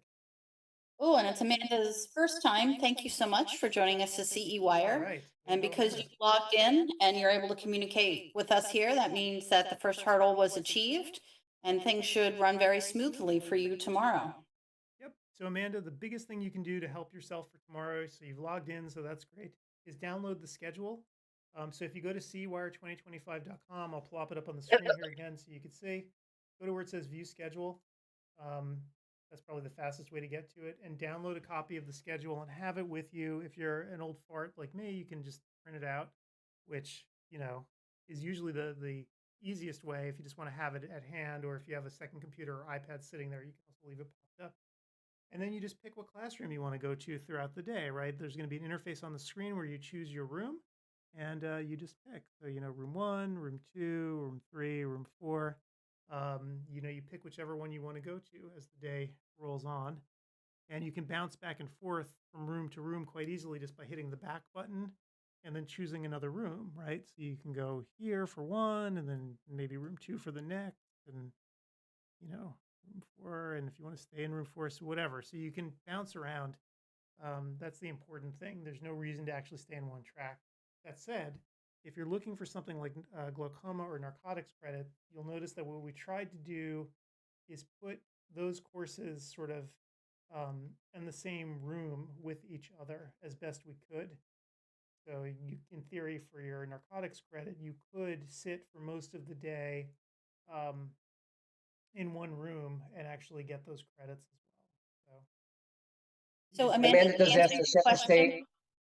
You can answer the question. Go ahead. Amanda, you do have to stay in the room for the entire class, and you have to take the survey for that class in order to get credit. You can move from room to room to go to different classes after one has ended, but you cannot go from room 1 to room 2, say 30 minutes into a class. Right. You won't get full credit. You need to remain in the room, just like for in-person CE. You need to be in the room for the entire class, and you can feel free to go to a different room after that class has ended if you want to get credit from another class. Right. And so it's important to notice, in fact, if you look on the screen, notice that in between each class, there's like a little gap. We put like 5 minutes in between each class. During those 5 minutes, you can take the post-course survey, which is just where we ask you if you like the class or not. Like literally, it takes a minute to fill out. And then once you finish taking the survey, if you'd watched the entire lecture and you finish the survey, the system will automatically award you credit for it. At that point, you can then switch to whatever other room you want to go to for the next lecture. And when you move to the next room, you know, the screen will pop up showing you the next lecture starts in 2 minutes or whatever. And you just sit there and wait, and then the lecture should start up for you for the next hour. It's all pretty straightforward. You'll figure it out, I'm sure, after the first hour tomorrow. You know, once you get the hang of it, you'll see it's very straightforward. And if you want, like I said, you could actually sit in a room all day and not move. Some people do that where they never leave. Like if they're trying to get all their narcotics credits, they'll literally just sit in room 2 and go nowhere on Sunday, stay there the whole day. It also makes it easier to make sure that you don't repeat classes. So stay in room 1 for the first event of the year or room 2 for the second event, because you want to make sure that you aren't taking the same class twice. Right. So printing out the schedule is a great idea, crossing off what you take, because for our final live event in September, if you come to the same class again, you won't get credit a second time. Oh yeah, Arbo gets really mad when you try to submit credit for the same class twice. So the software won't allow it to happen anymore. And in the old days when we first started, 10 years ago, the software wasn't that smart, and we would submit the same class to them twice, and they would send me a nasty gram, right? They really were unhappy with that. So now the software checks to make sure, hey, this person's already completed this lecture. We've already sent this credit to Arbo. Don't let them get credit for the same thing twice. So definitely, make sure that you're not watching the same class twice, unless you want to go back and watch a lecture a second time. But if that's the case, I'd recommend coming back and watching it on demand, right? Which is what a lot of people do if they want to rewatch a lecture again and they've already gotten credit for it. They'll just come and watch it on demand. They won't get more credit for it, right? Because we've already submitted the credits once, but you can rewatch it as many times as you want. And that way you aren't using a slot for a synchronous live event class. Yep. You can watch it again. We have some other people here too, two or three new people as well. Oh, nice. Hi guys, thanks for joining us. I'm telling you, it's got to be a lot of West Coast people, right? Folks like me, Yep. Finally getting out of work. So good. Weigh in. You guys on, where are you located? West Coast? It would be Type in the great chat to box. hear. Listen, you're asking if you need to take the survey right away. You don't need to, but it is a good idea to do that just so you don't forget. Your credit will not post until you have completed the post-event survey. So it's a good idea to take it right away. You will get an email on Monday morning or sometime during the day, Monday, reminding you to take any surveys that you haven't. And Adam is showing you right there. You can just go to CEwire2025.com/surveys to find any of the ones that you missed. So you aren't required to take it right away. It's just a good idea so you don't forget. Yep. And in fact, And you do have plenty of time in between classes to do so. You could have about a 5-minute buffer, and there's time in between, and the surveys take 1 or 2 minutes in. No problem. And the important thing is to know is that once the weekend is over, what happens is as Gretchen mentioned, I'll send you an email reminding you to take any surveys that you might have missed.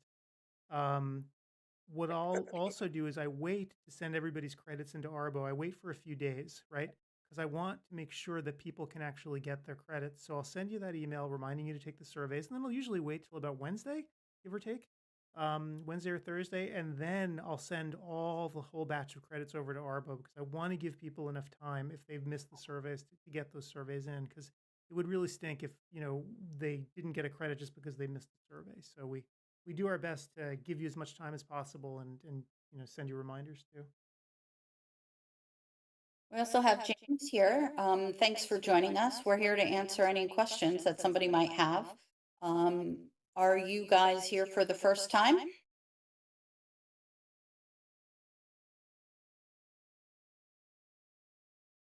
No, you can't speak into the computer. You have to type.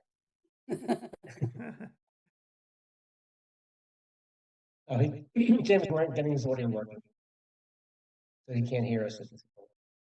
Well, he's working on it now, which is a good thing, better than tomorrow morning. Yep. Yep. Absolutely. And that's the one problem that sometimes people have. And when the lectures run, for anybody who's never done CEwire before, you'll get a little public service announcement before each lecture explaining how things work. The most important thing is there's a mute button that sometimes videos come up muted automatically. And that's not something that we can control, actually. Nobody can. Even Major League Baseball can't control it, right? If you ever use their app, sometimes when the games will start, it'll be muted automatically. And that's nothing on MLB's end. That's because browsers like Safari or Chrome or whatever will automatically mute the audio coming from a video by default in certain situations. And then all you have to do is unmute it if that's the case. And obviously Apple does that, or even Google does that with Chrome, because videos that start auto-playing and automatically start playing audio drive people berserk, right? And since our videos autoplay by necessity, right, sometimes Safari will think like, hey, this video is starting on its own. I don't want this to be irritating. Let me make sure the audio is off. So it doesn't do it all the time. It only does it sometimes, but it's hard to predict when it will. But if it does start with no audio, you just click unmute and it'll be unmuted. I've been yelled at many times, Adam. I put on ESPN in the morning. My wife sleeps later than me, and 2 minutes in comes a nice loud video. Yep. Yeah.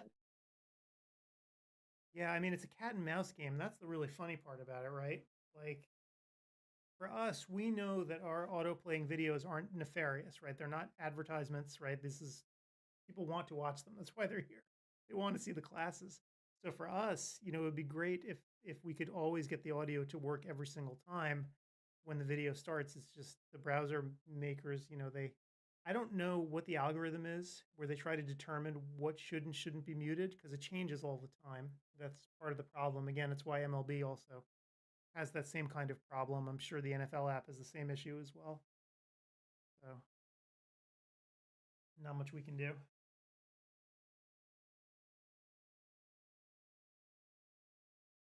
By the way, I'm putting this in the Slack channel, but I wanted to let you know that we have the go-ahead for that OCTA video tomorrow. Oh, awesome. Oh, great. Excellent. So yeah, we'll play that interview. That'll be great. And maybe I'll even dredge up a couple more fun interviews that we did. Like I have the ones that Paul and I, we'll play the Art Epstein one again because it's always funny to hear his voice again. These interviews that we did 10 years ago. But maybe From I'll dredge Beyond up the a few Grave. more. Yeah, I mean, there's so many people that we've lost, right? I mean, it's almost like a historical archive that we created accidentally. We have Irv Bennett and talking about when he founded Vision Expo, which is kind of crazy. Yeah, it's sort of these people who I'm sure folks have heard of, but maybe have never actually heard speak. So By the scary way, when you we hear have all just that. one person here now besides us, so All right. people are popping in and going. Yep. Yeah. And I'll probably give it another 45 minutes here until the bitter end, just to greet people. Because I usually, as we've seen, usually by like 5:15 or 5:30, we're pretty much done. So we're not going to have that many more people show up. Do Cheese here? Any questions I kind of asked him or her?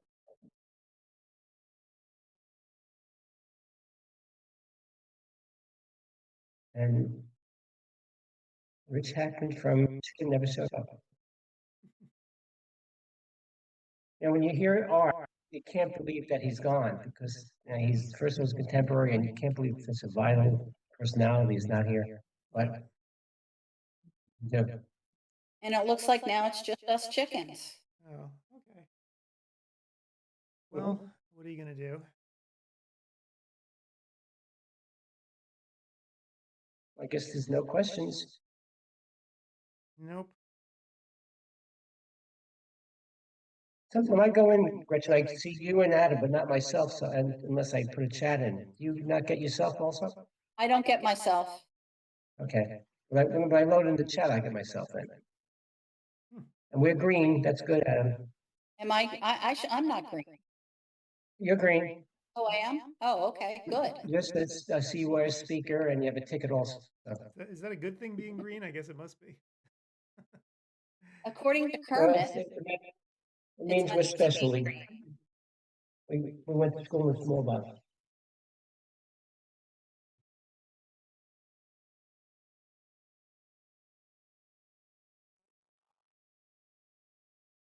I hate baseball. I was about to watch the Yankee game after it's closed, and right now there's a rain delay. Mm. You don't get that in basketball. You don't get that in hockey. You don't get that in football, but you get it in baseball. Well, it's you don't get snow delay in football either. No, I'm saying that's the only sport, baseball, that they get. But you know what? I think retractable domes are probably the way, but watching games inside an actual dome really stinks. It's the worst way to watch a baseball game. Yeah. So I can understand. I think if anybody does anything, the best stadium actually for that is out here in Seattle, because when it's a retractable dome, but it's almost like the stadium's wearing a hat. So it's not really like a dome. They just happen to have enough space because the place was built in an old train yard. Like literally the entire roof rolls off of the stadium. Where does it go? So there's an empty train yard behind the stadium. So literally it just retracts totally behind the stadium. So you need literally the area of 2 stadiums worth of space, right? So that doesn't work in most places, but in this place it did. So it makes it so that if you want it to be like an open air stadium, it really feels like it. But when you really need the roof, you can put it in place. So I would think that it would break when it retracts like that, wouldn't it? It's like been, fall apart? I mean, it's been in place now for a really long time. Like, That's interesting. Is it kind of like one of those retractable awnings that you see advertised on late night TV? it's sort of, well, see if I can put up a picture of it. Because it doesn't retract. It doesn't Okay, like so do you fold see, up. hey, look, I can use my John Madden thing here. So if you can see it up on the screen, Yeah. this is the roof, and it fully folds back, almost like as if it was on wheels. Like it just totally goes back behind the stadium, and it's literally the size of the stadium. That's bizarre. So when it's open, you really get the feel like you're in a normal baseball stadium. So That is really, really weird. yep, but it's a great place to watch a game because you get that full baseball feel without the worry about having a rain delay or a rain out. So, but if they do put it back on, if it's raining, then you'll feel like you're in a box, right? It feels like a dome stadium is kind of, Mhm. although it's not completely sealed. Like you can see kind of like back here. This is always still a little bit open, so it's really like the stadium's wearing a hat. So you don't feel like the Astrodome or anything. It's kind of a neat effect, and it makes complete sense for for this area. It doesn't actually rain, Oh which is yeah. the funny thing. It doesn't actually rain much here during the summer. It's just that first month, right? Like end of March, April, and then a little bit into May, you have a lot of rain. But once June rolls around, you really don't get much of anything for the entire rest of the summer. It's completely dry. But That's a mighty expensive hat for using just a few weeks out of the year. well, I mean, I guess they felt like they needed But it. they have, yep, and they get more of a crowd when they know they're not going to get wet. I think Dallas is like that. The Cowboys has a stadium where it's almost closed and can close completely. Yeah, I mean, some I wonder stadiums how are much It's that a, was. how much it cost. It was a Yeah, and fortune. who funded it? Yeah, it was uh, not cheap. Dallas was like billions, $2 billion, I think their stadium cost. I mean, the alternative. And these new stadiums are getting only more and more expensive. So the alternative, which is the worst, so this is where the Diamondbacks play, and like this is much more traditional, and it feels like you're in a goddamn Costco when you watch a game there. Like the roof does retract, but it's Phoenix, so it's never open. Oh, right, Right? because you would just all cook. It's always like 110 degrees there, and so it's the worst thing ever. Like baseball should not be played indoors. It really sucks. So, yeah, it's I don't like it. But Tampa Bay was the worst. They're playing in the Yankees spring training park now because the whole roof got oh trashed yeah, with the Tampa Bay Stadium hurricane. was garbage. That place was But awful. if somebody hits a high fly ball, it would hit the roof, and they have all these what do you call it, rules for what happens if it hits one terrace or they're a terrace, one's out of play, one's a home run. It was It's a silly. terrorist? In other words, there's various walkways on top of the roof Oh, to Capitals. get terrorist. I thought you were saying terrorist. no. Uh, And hit once in place. So let's say a fly ball is high, it could hit it, and then the fielder has to catch it off that roof. It's almost like playing silly ball. They're going to they're redoing it now because first of all, Tampa Bay in the summertime is not fun to play baseball either. It's not Arizona, Yeah. but it's 90 degrees and humid rather than Oh, it's so 110. muggy. Yeah, Yep. it's disgusting. So yeah, so this is the proposed Portland stadium. Should Portland get a team, and if they do it, it's going to be insane. So the stadium is crazy. So it's got one of those, because obviously it rains here, one of the super retractable roofs made of glass. And it's Oh, going to be nice. just south of downtown, and it's going to be an amazing stadium if they can build it. So right on the water. And again, the roof rolls completely backwards, but it's constrained by two bridges. So they'd be cramming this thing into a sort of a small spot. Right now, what's there is actually sometimes they have like little concerts or circuses there. It's pretty neat.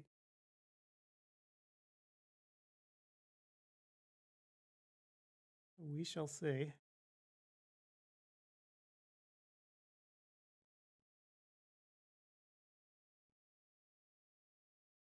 It's still just us chickens. Nobody's here. Yep. What are you doing?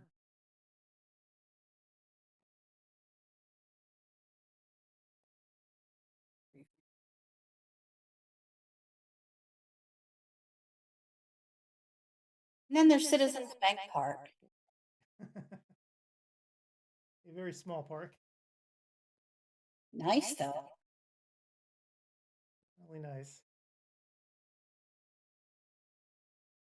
Okay. Yep. Everybody left. There we go. And we ring the bell when we get a home or when we get a run or a home run. Funny. I always just like the random like trees. Like, all right, sure.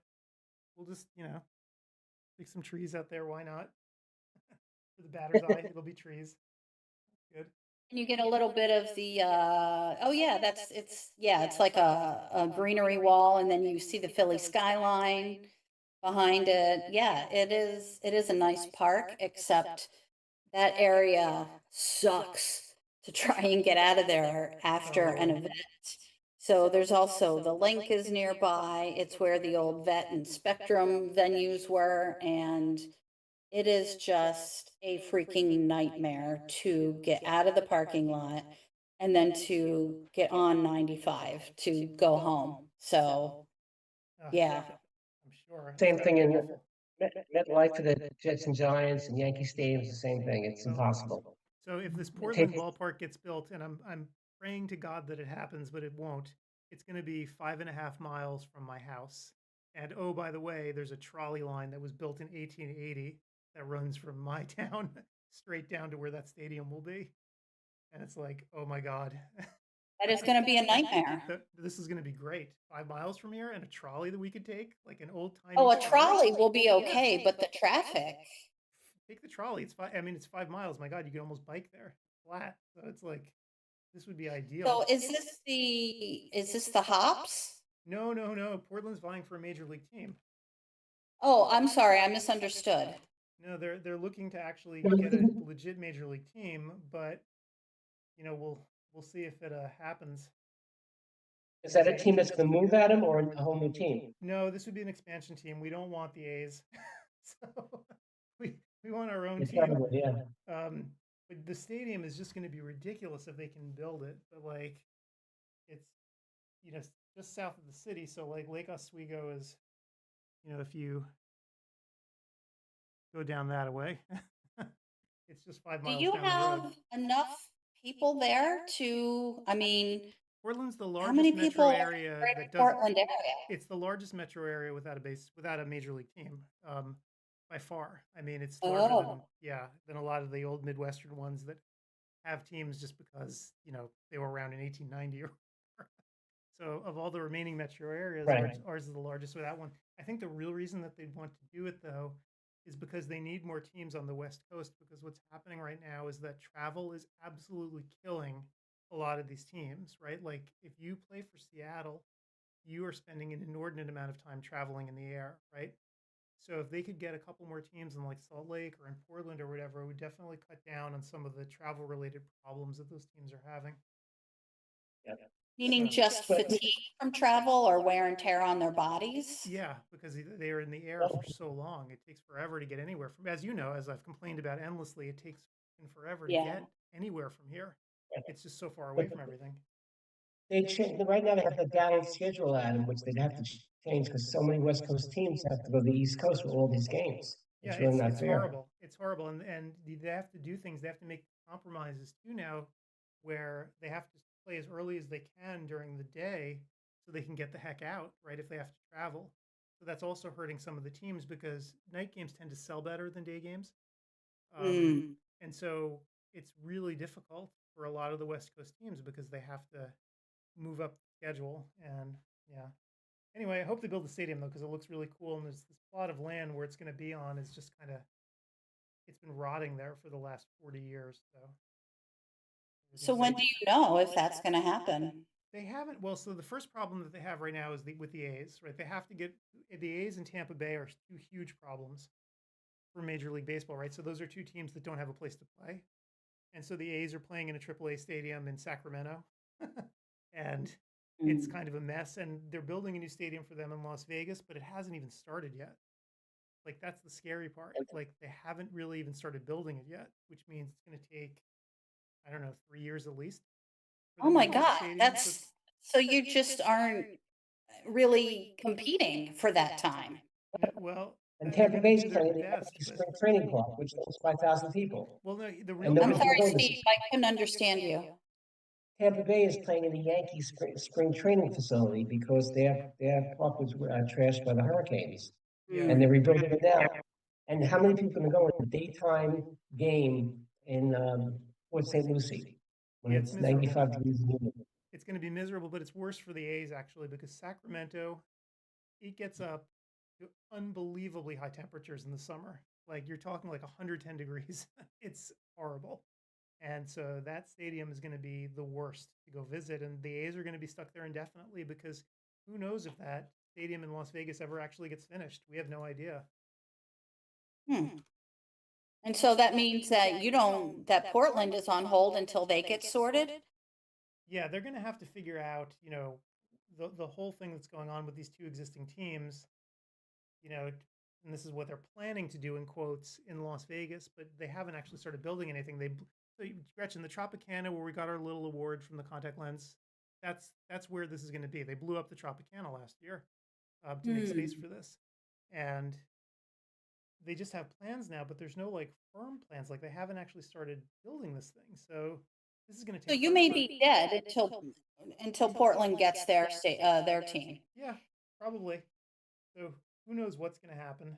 It's challenging, and Portland may not get a team, right? It may go to Salt Lake, or somewhere in the South. Who knows?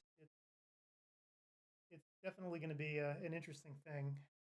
Portland's also going to need, they're going to need to find a billionaire who wants to do this, right? Or a consortium of billionaires who want to do this to actually own the thing, because the guy who owns Nike is way too old. He's going to tap out very soon, and so I don't think he's going to be interested in doing that. It was the other night I just saw on Netflix, and it was a whole group of people, like thousands, watching the destruction of the Tropicana. I had no idea they blew it up. It was pretty cool. They showed so the actual video of that it. happened. Yeah, that happened just last year. So they really do want to build something new. The Tropicana really did need to be exploded, though. It was not looking very good. And that was even before. Oh, that COVID. place was a horror show. Yeah. It was not good at all. Yeah. Hey guys, would you be it's still just us chickens. Would you be bummed if I took a time out to go have dinner? Yeah, no, I mean, I think I I might think we drop could, out of here in like 15 minutes or so because I can't imagine we're going to get too many more people. But we'll see. I don't think we're either. I think I'll drop out also. I'm starving myself. Yeah. No, yeah, you guys go. I had there's not, I can keep anybody entertained that shows up, and there's just not, I don't think there's going to be that much. But yeah, I'll shut things down probably in like 15 or 20 minutes. Okay. 9:15, Adam, tomorrow? Yes. Yep. All right. Show up then, and same old.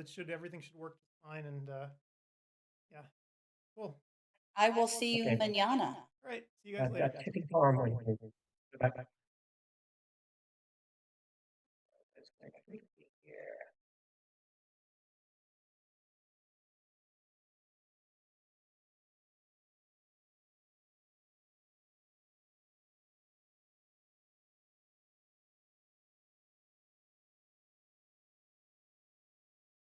All right, well, it looks like it's just me and anybody else who's out there right now in the lobby. So thanks everyone for hanging out if you're still here. I know that I see Constance is here and Patricia's still here, hopefully. So thank you for hanging out with me here tonight. So everybody else is gone because I don't think we're going to get too many people here tonight, too many more. But I want to keep the lobby open just to talk to folks if they do show up, especially if it's people who are here for the first time. I want to make sure everyone's comfortable tomorrow with their accounts. So I guess even though I'm here kind of by my lonesome, I can, give people a little tour about what's going on tomorrow. So remember that. So again, CEwire is going to run for 2 days, 7th and 8th, so all weekend, all day. And this lobby will also be running all day, so you can come and visit us. Even during class, if you feel like you need a break, we'll be here for you and we can answer any questions that you have. Thank you again to our sponsors for taking part. And thank you for attending. Obviously, we couldn't do it without you. One thing that you may not be aware of, or that we don't really play up too much, is the size of the conference. So we're going to have about 4,000 docs here tomorrow, which makes this the largest CE conference by far. So it's probably a little more than twice the number of folks that attend Expo West, to give you a sense of its size. So the scale of the meeting is pretty vast. And let me, actually, I'll put this up on the screen for you guys. No reason to look at me. You can take a look at the screen. So again, the largest in terms of CE conferences in eye care, so pretty neat. Again, we're here to help. If you need anything from us, the best thing to do is to reach us via email at support@CEwire2025.com. So that email is always going to be active. You can always reach us here. Typically, when you send an email to that address, it goes straight to me, so I can help you out if you're having any problems. So again, that's the place to go and check it out. I'm always here, especially around the times of the live event. That's really what I'm here for, is to help, right? That's why we do this. These little live streams aren't just for us to talk to folks. It's also to communicate with all of you if you're having problems. So definitely, feel free to stop on by and talk if you feel like it tomorrow. Otherwise, just stay in class. And to get to class, remember to download a copy of the schedule at CEwire2025.com/schedule. And then once you have the schedule, when you log into the conference tomorrow, just choose whichever classroom you want to go to and come on in and join us. Remember, for synchronous talk, you need to watch the entire lecture to get credit and take the post-course survey at the end. And the post-course survey takes about 60 seconds. You tell us whether you liked the class, you hated the class. It's not like a quiz or anything like that. It's just your feedback for us so we can make the courses better over time. And if you're watching asynchronously, right, that means when you watch on demand, like not during the live weekends. Again, you have to watch the entire lecture because the system monitors for that, but you have to take a quiz at the end.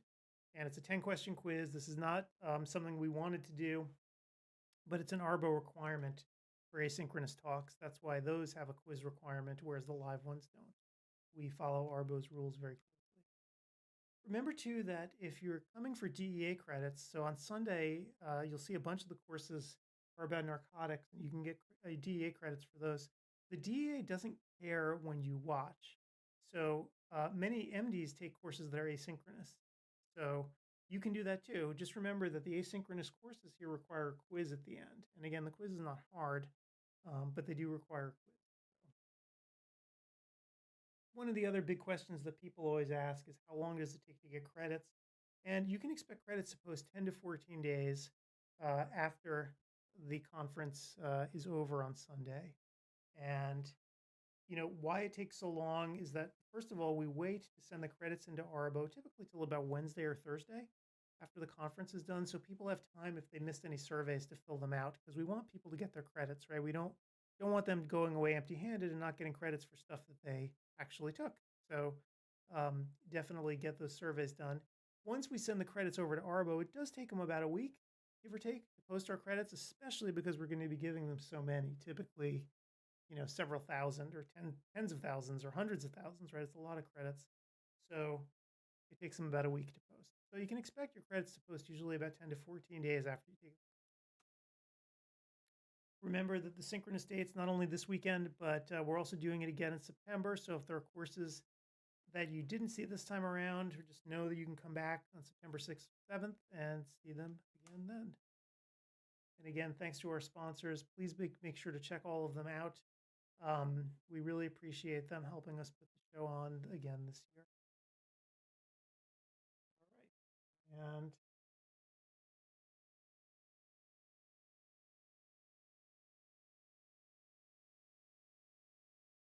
that's really about it. I don't think I have too many more things to say here.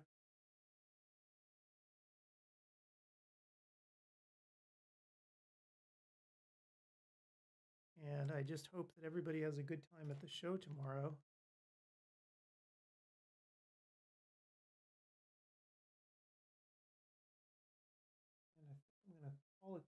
here in a minute, just for giggles. So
and I think what I'll do is play this new video that Gretchen recorded an interview with Dr. John Warren. I haven't heard it yet, so this will be the first time for me too.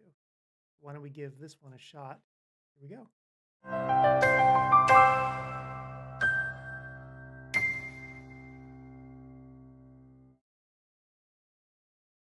Hi, everyone. I'm Gretchen Bailey. I'm with ODwire, and I'm here today talking with Dr. John Warren from Racine, Wisconsin, and we are going to be talking about implementing OCTA into your practice. Hi, John. How are you today? I'm great, Gretchen. Thanks. Thanks for talking with me today. Sure, no problem. So, as you know, there is a new code for billing OCTA that started to become available in January 2025. Tell me a little bit about this code. What's the difference between this code and then just a standard billing for OCT? Well, it's pretty interesting to me because I've been using OCTA for about 5 years now. So when I used to do an OCT on my patient, whether it was OCT or OCTA, it was reported with the same CPT code. But now with the new CPT code, it's a good thing in that there's significantly more reimbursement for a patient that needs and receives OCTA scanning and evaluation versus a regular OCT.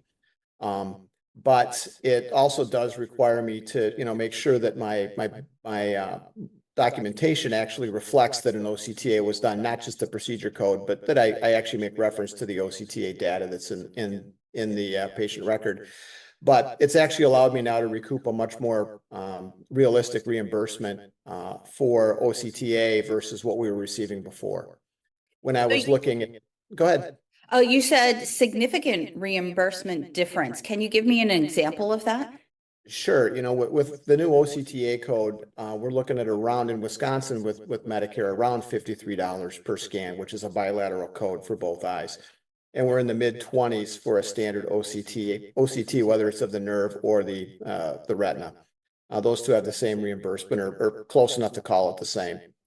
That's a big difference. Yeah, the OCTA CPT reimbursement is higher than OCT used to be, and OCT took a little bit of a reimbursement haircut when OCTA came out. So while I've seen a reduction in my reimbursement for OCT, I've actually seen an increase in my reduction when we're using the device, because about 2 to 1 for retinal scans, we're doing OCTAs, patients with macular degeneration, diabetic retinopathy, hypertensive retinopathy, vascular occlusions, those sort of things are all receiving OCTA scans.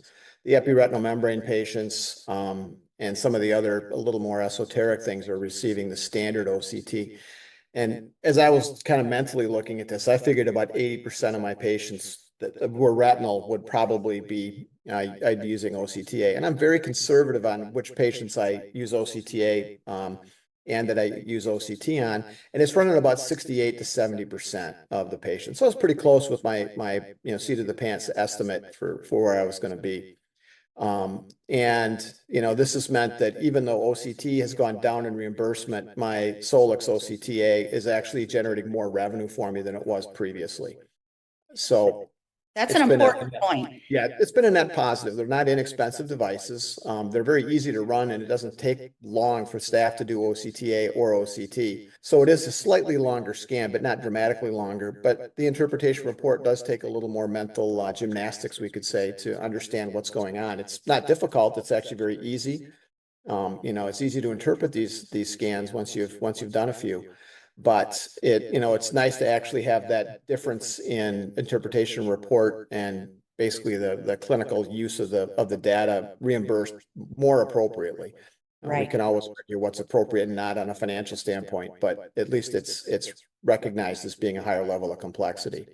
So, for doctors who are interested in starting OCTA in their practice, what should they be thinking about? What should they be looking for? And is it hard to do?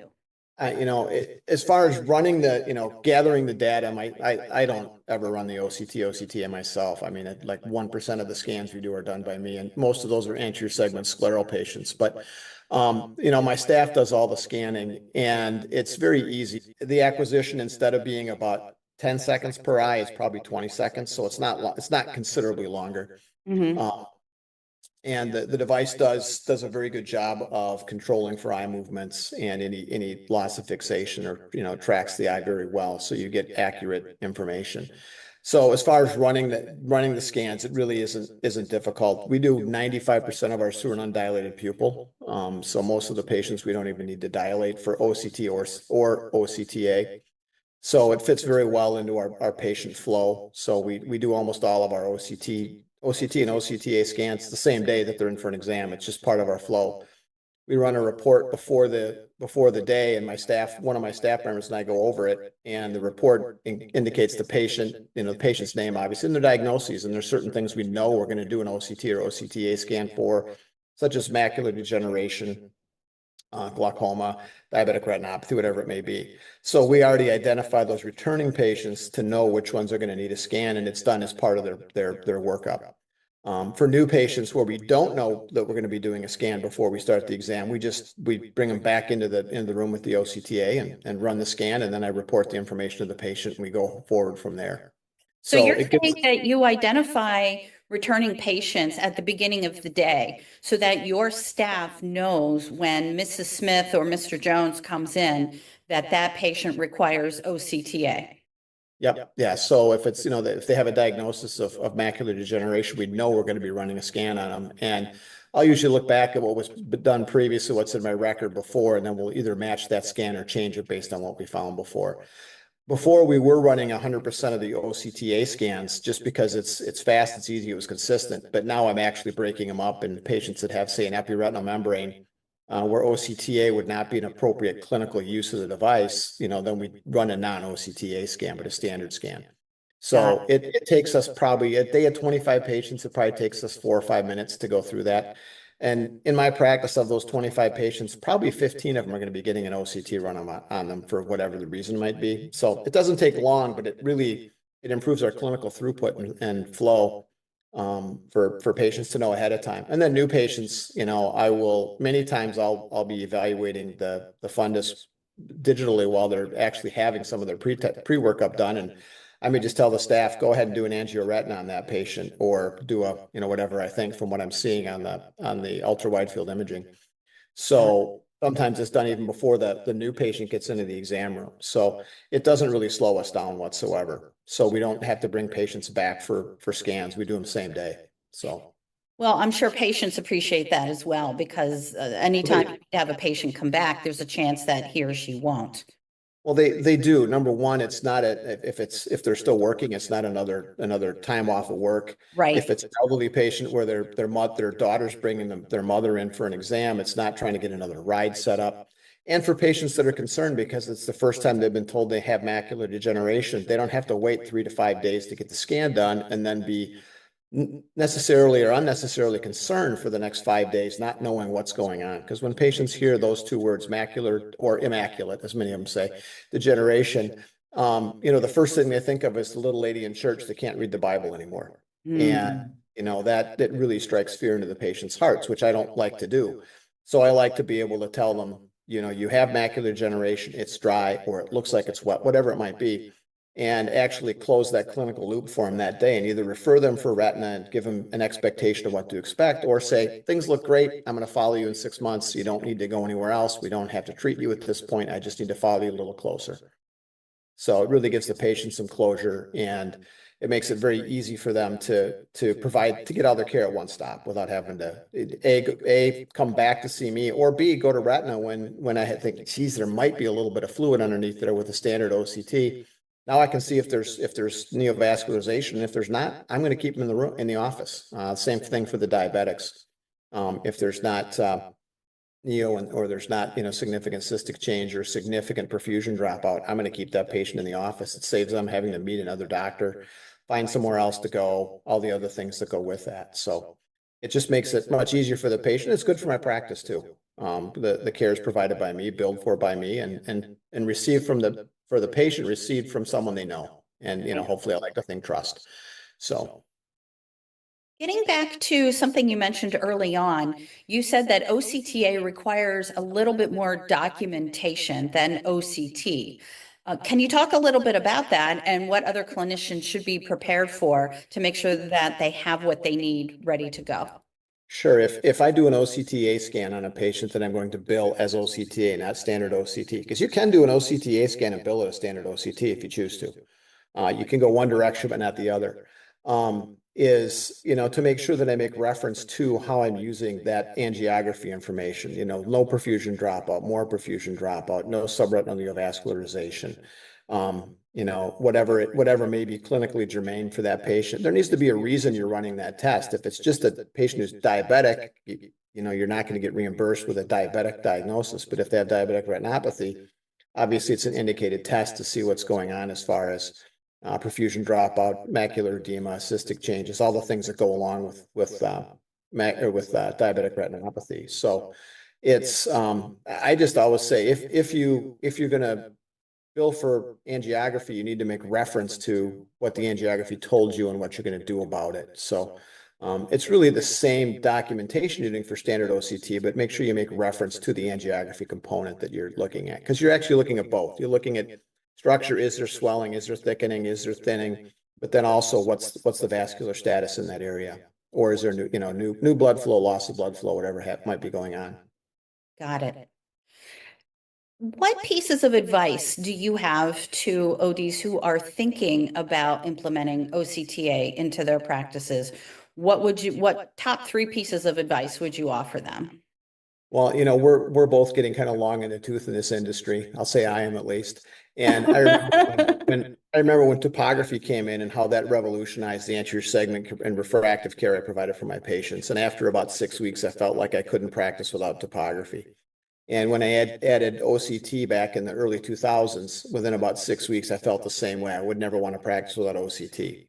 When I added OCTA about 5 years ago, I started feeling very much the same way, that I would never want to practice without OCTA. And there's a fairly steep but easy learning curve to interpret the information. You're getting more information about your patient's posterior segment, but it's very, very clinically useful information. And it's something that differentiates your practice from others that don't provide that. If the patient's been, say they moved from Virginia to Wisconsin, and now I'm taking over, and they've been just getting OCTs done for their Mac to Gen, and I quickly show them the OCTA report, what it does or doesn't show me, it does help the patient's perception of the practice. And that's not the real main reason to do it, but it's also a nice reason to do that. But I guess it's really, if you have a patient population where the percentage of your patients is great enough that will benefit from you having the technology, don't hesitate, just do it. When people say, well, will my patient population support an OCT or OCTA?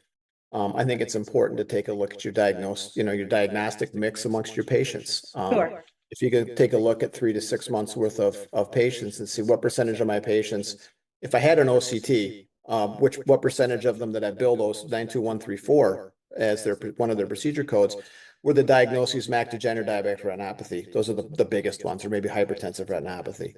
And if you somehow live in a unicorn area where there aren't many diabetics because they're everywhere, and everybody is just epiretinal membranes that you're doing 92134 on, it may not be a technology that's going to reimbursement wise directly positively impact your bottom line.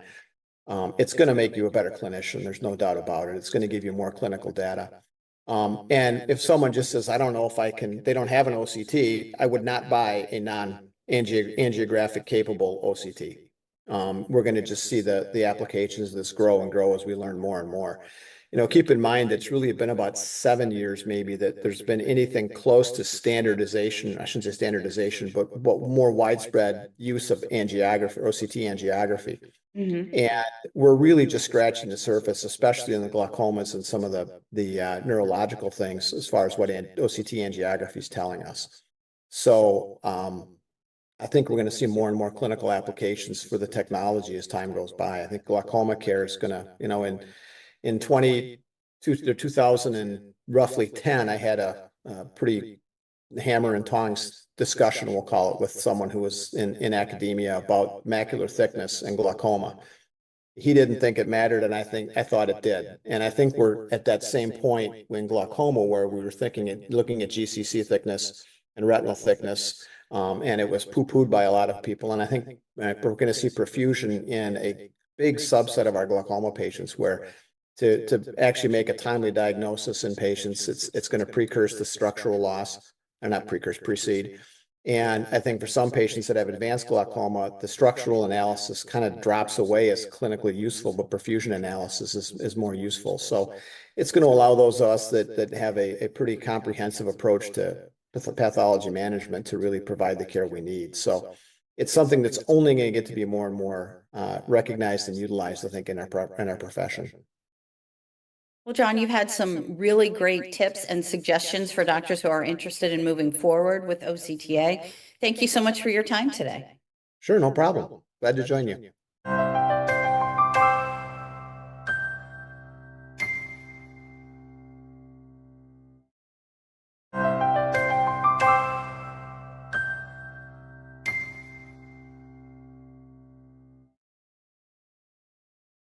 Hi, everyone. I'm Gretchen Bailey. I'm with ODwire, and I'm here today talking with Dr. John Warren from Racine, Wisconsin, and we are going to be talking about implementing OCTA into your practice. Hi, John. How are you today?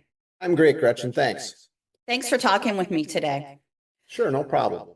So, as you know, there is a new code for billing OCTA that started to become available in January 2025. Tell me a little bit about this code. What's the difference between this code and then just a standard billing for OCT?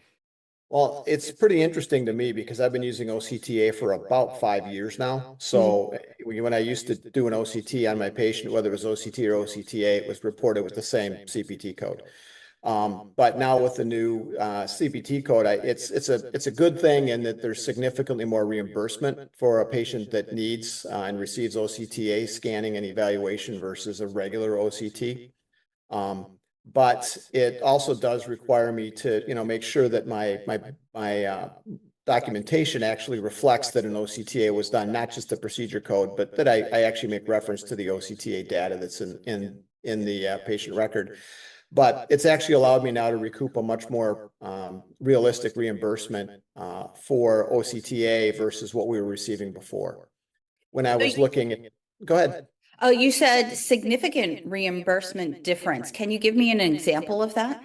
Sure. With the new OCTA code, we're looking at around in Wisconsin with Medicare around $53 per scan, which is a bilateral code for both eyes. And we're in the mid-20s for a standard OCT, whether it's of the nerve or the retina. Those two have the same reimbursement or close enough to call it the same.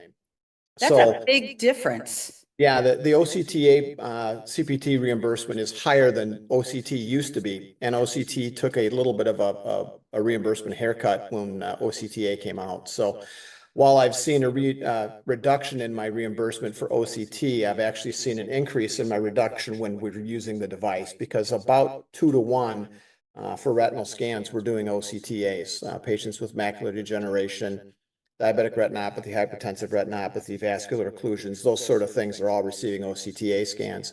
The epiretinal membrane patients and some of the other a little more esoteric things are receiving the standard OCT. And as I was kind of mentally looking at this, I figured about 80% of my patients that were retinal would probably be, I'd be using OCTA. And I'm very conservative on which patients I use OCTA and that I use OCT on. And it's running about 68 to 70% of the patients. So I was pretty close with my seat of the pants estimate for where I was going to be. This has meant that even though OCT has gone down in reimbursement, my Solix OCTA is actually generating more revenue for me than it was previously. So That's an important point. Yeah, it's been a net positive. They're not inexpensive devices. They're very easy to run, and it doesn't take long for staff to do OCTA or OCT. So it is a slightly longer scan, but not dramatically longer. But the interpretation report does take a little more mental gymnastics, we could say, to understand what's going on. It's not difficult. It's actually very easy. It's easy to interpret these scans once you've done a few. But it's nice to actually have that difference in interpretation report and basically the clinical use of the data reimbursed more appropriately. We can always argue what's appropriate and not on a financial standpoint, but at least it's recognized as being a higher level of complexity. So, for doctors who are interested in starting OCTA in their practice, what should they be thinking about? What should they be looking for? And is it hard to do? As far as running gathering the data, I don't ever run the OCTA myself. I mean, like 1% of the scans we do are done by me, and most of those are anterior segment scleral patients. But my staff does all the scanning, and it's very easy. The acquisition, instead of being about 10 seconds per eye, is probably 20 seconds, so it's not considerably longer. And the device does a very good job of controlling for eye movements and any loss of fixation, or tracks the eye very well, so you get accurate information. So as far as running the scans, it really isn't difficult. We do 95% of our through an undilated pupil. So most of the patients we don't even need to dilate for OCT or OCTA. So it fits very well into our patient flow. So we do almost all of our OCT and OCTA scans the same day that they're in for an exam. It's just part of our flow. We run a report before the day, and one of my staff members and I go over it, and the report indicates the patient, the patient's name, obviously, and their diagnoses. And there's certain things we know we're going to do an OCT or OCTA scan for, such as macular degeneration, glaucoma, diabetic retinopathy, whatever it may be. So we already identify those returning patients to know which ones are going to need a scan, and it's done as part of their workup. For new patients where we don't know that we're going to be doing a scan before we start the exam, we bring them back into the room with the OCTA and run the scan, and then I report the information to the patient, and we go forward from there. So you're saying that you identify returning patients at the beginning of the day so that your staff knows when Mrs. Smith or Mr. Jones comes in that patient requires OCTA. Yep. Yeah. So if it's, if they have a diagnosis of macular degeneration, we know we're going to be running a scan on them. And I'll usually look back at what was done previously, what's in my record before, and then we'll either match that scan or change it based on what we found before.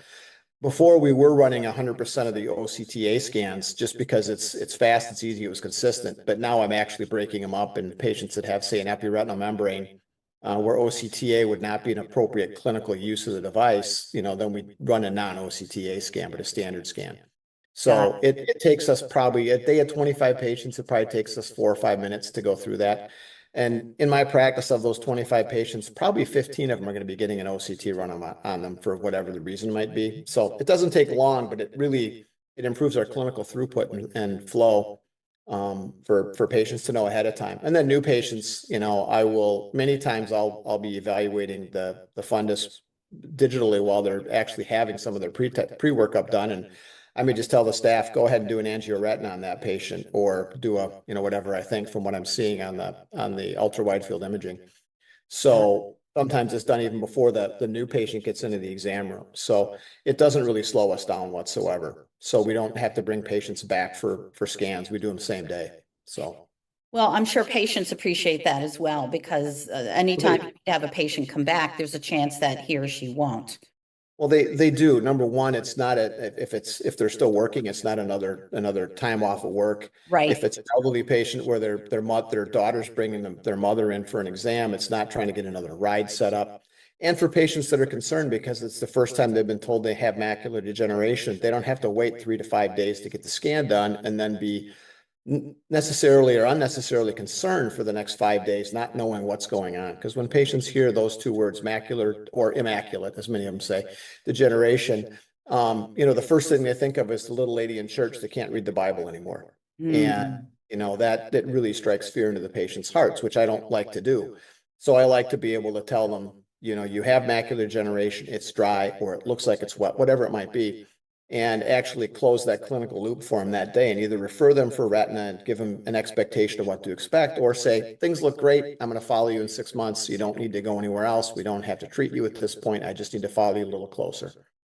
So it really gives the patient some closure, and it makes it very easy for them to get all their care at one stop without having to A, come back to see me, or B, go to retina when I think, geez, there might be a little bit of fluid underneath there with a standard OCT. Now I can see if there's neovascularization. And if there's not, I'm going to keep them in the office. Same thing for the diabetics.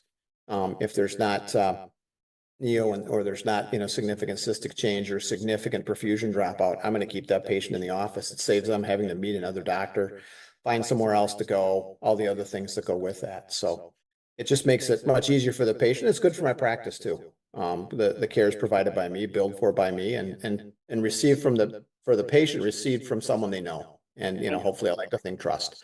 So. Getting back to something you mentioned early on, you said that OCTA requires a little bit more documentation than OCT. Can you talk a little bit about that and what other clinicians should be prepared for to make sure that they have what they need ready to go? Sure. If I do an OCTA scan on a patient, then I'm going to bill as OCTA, not standard OCT, because you can do an OCTA scan and bill it as standard OCT if you choose to.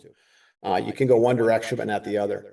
To make sure that I make reference to how I'm using that angiography information, no perfusion dropout, more perfusion dropout, no subretinal neovascularization, whatever may be clinically germane for that patient. There needs to be a reason you're running that test. If it's just a patient who's diabetic, you're not going to get reimbursed with a diabetic diagnosis. But if they have diabetic retinopathy, obviously it's an indicated test to see what's going on as far as perfusion dropout, macular edema, cystic changes, all the things that go along with diabetic retinopathy. So it's I just always say if you're going to bill for angiography, you need to make reference to what the angiography told you and what you're going to do about it. So it's really the same documentation you're doing for standard OCT, but make sure you make reference to the angiography component that you're looking at, because you're actually looking at both. You're looking at structure, is there swelling, is there thickening, is there thinning, but then also what's the vascular status in that area,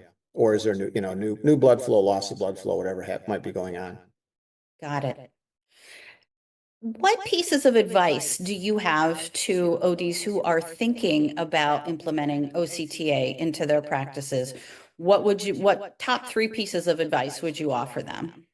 Well, we're both getting kind of long in the tooth in this industry. I'll say I am, at least. And I remember when topography came in and how that revolutionized the anterior segment and refractive care I provided for my patients. And after about 6 weeks, I felt like I couldn't practice without topography. And when I added OCT back in the early 2000s, within about 6 weeks, I felt the same way. I would never want to practice without OCT. When I added OCTA about 5 years ago, I started feeling very much the same way, that I would never want to practice without OCTA. And there's a fairly steep but easy learning curve to interpret the information. You're getting more information about your patient's posterior segment, but it's very, very clinically useful information. And it's something that differentiates your practice from others that don't provide that. If the patient's been, say they moved from Virginia to Wisconsin and now I'm taking over and they've been just getting OCTs done for their Mac to Gen, and I quickly show them the OCTA report and what it does or doesn't show me, it does help the patient's perception of the practice. And that's not the real main reason to do it, but it's also a nice reason to do that. But I guess it's really, if you have a patient population where the percentage of your patients is great enough that will benefit from you having the technology, don't hesitate, just do it. You know, when people say, well, will my patient population support an OCT or OCTA? I think it's important to take a look at your your diagnostic mix amongst your patients. Sure. If you could take a look at 3 to 6 months worth of patients and see what percentage of my patients, if I had an OCT, what percentage of them that I billed 92134 as one of their procedure codes were the diagnoses MAC degenerative diabetic retinopathy. Those are the biggest ones, or maybe hypertensive retinopathy. And if you somehow live in a unicorn area where there aren't many diabetics because they're everywhere, and everybody is just epiretinal membranes that you're doing 92134 on, it may not be a technology that's going to reimbursement wise directly positively impact your bottom line. It's going to make you a better clinician. There's no doubt about it. It's going to give you more clinical data. And if someone just says, I don't know if they don't have an OCT, I would not buy a non-angiographic capable OCT. We're going to just see the applications of this grow and grow as we learn more and more. Keep in mind, it's really been about 7 years maybe that there's been anything close to standardization. I shouldn't say standardization, but more widespread use of angiography, OCT angiography. Mhm. And we're really just scratching the surface, especially in the glaucomas and some of the neurological things as far as what OCT angiography is telling us.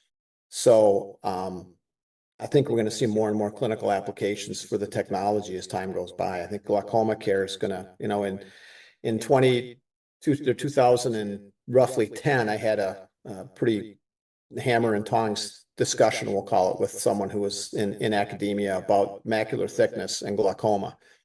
He didn't think it mattered, and I thought it did. And I think we're at that same point in glaucoma where we were looking at GCC thickness and retinal thickness, and it was poo-pooed by a lot of people. And I think we're going to see perfusion in a big subset of our glaucoma patients, where to actually make a timely diagnosis in patients, it's going to precurse the structural loss, or not precede.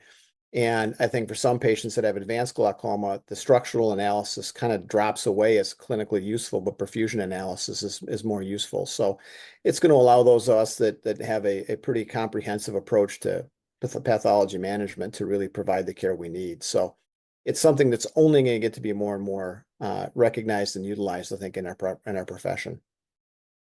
Well, John, you've had some really great tips and suggestions for doctors who are interested in moving forward with OCTA. Thank you so much for your time today. Sure, no problem. Glad to join you.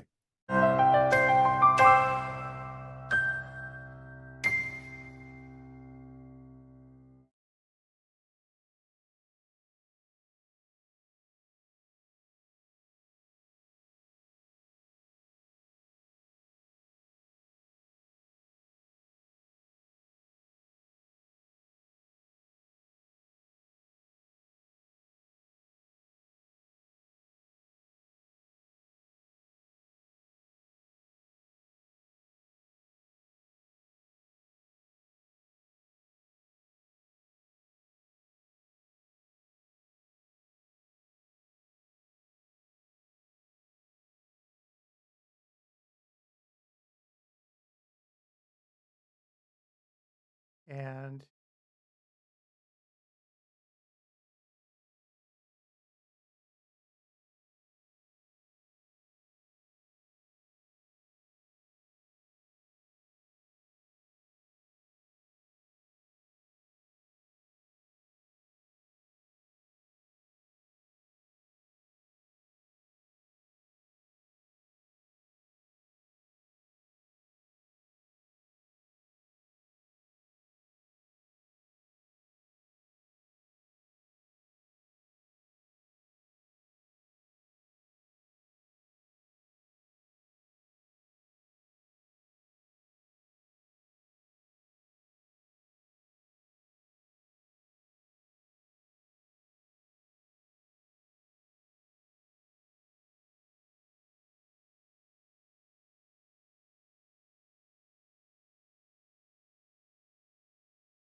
Hi, everyone. I'm Gretchen Bailey. I'm with ODwire, and I'm here today talking with Dr. John Warren from Racine, Wisconsin, and we are going to be talking about implementing OCTA into your practice. Hi, John. How are you today?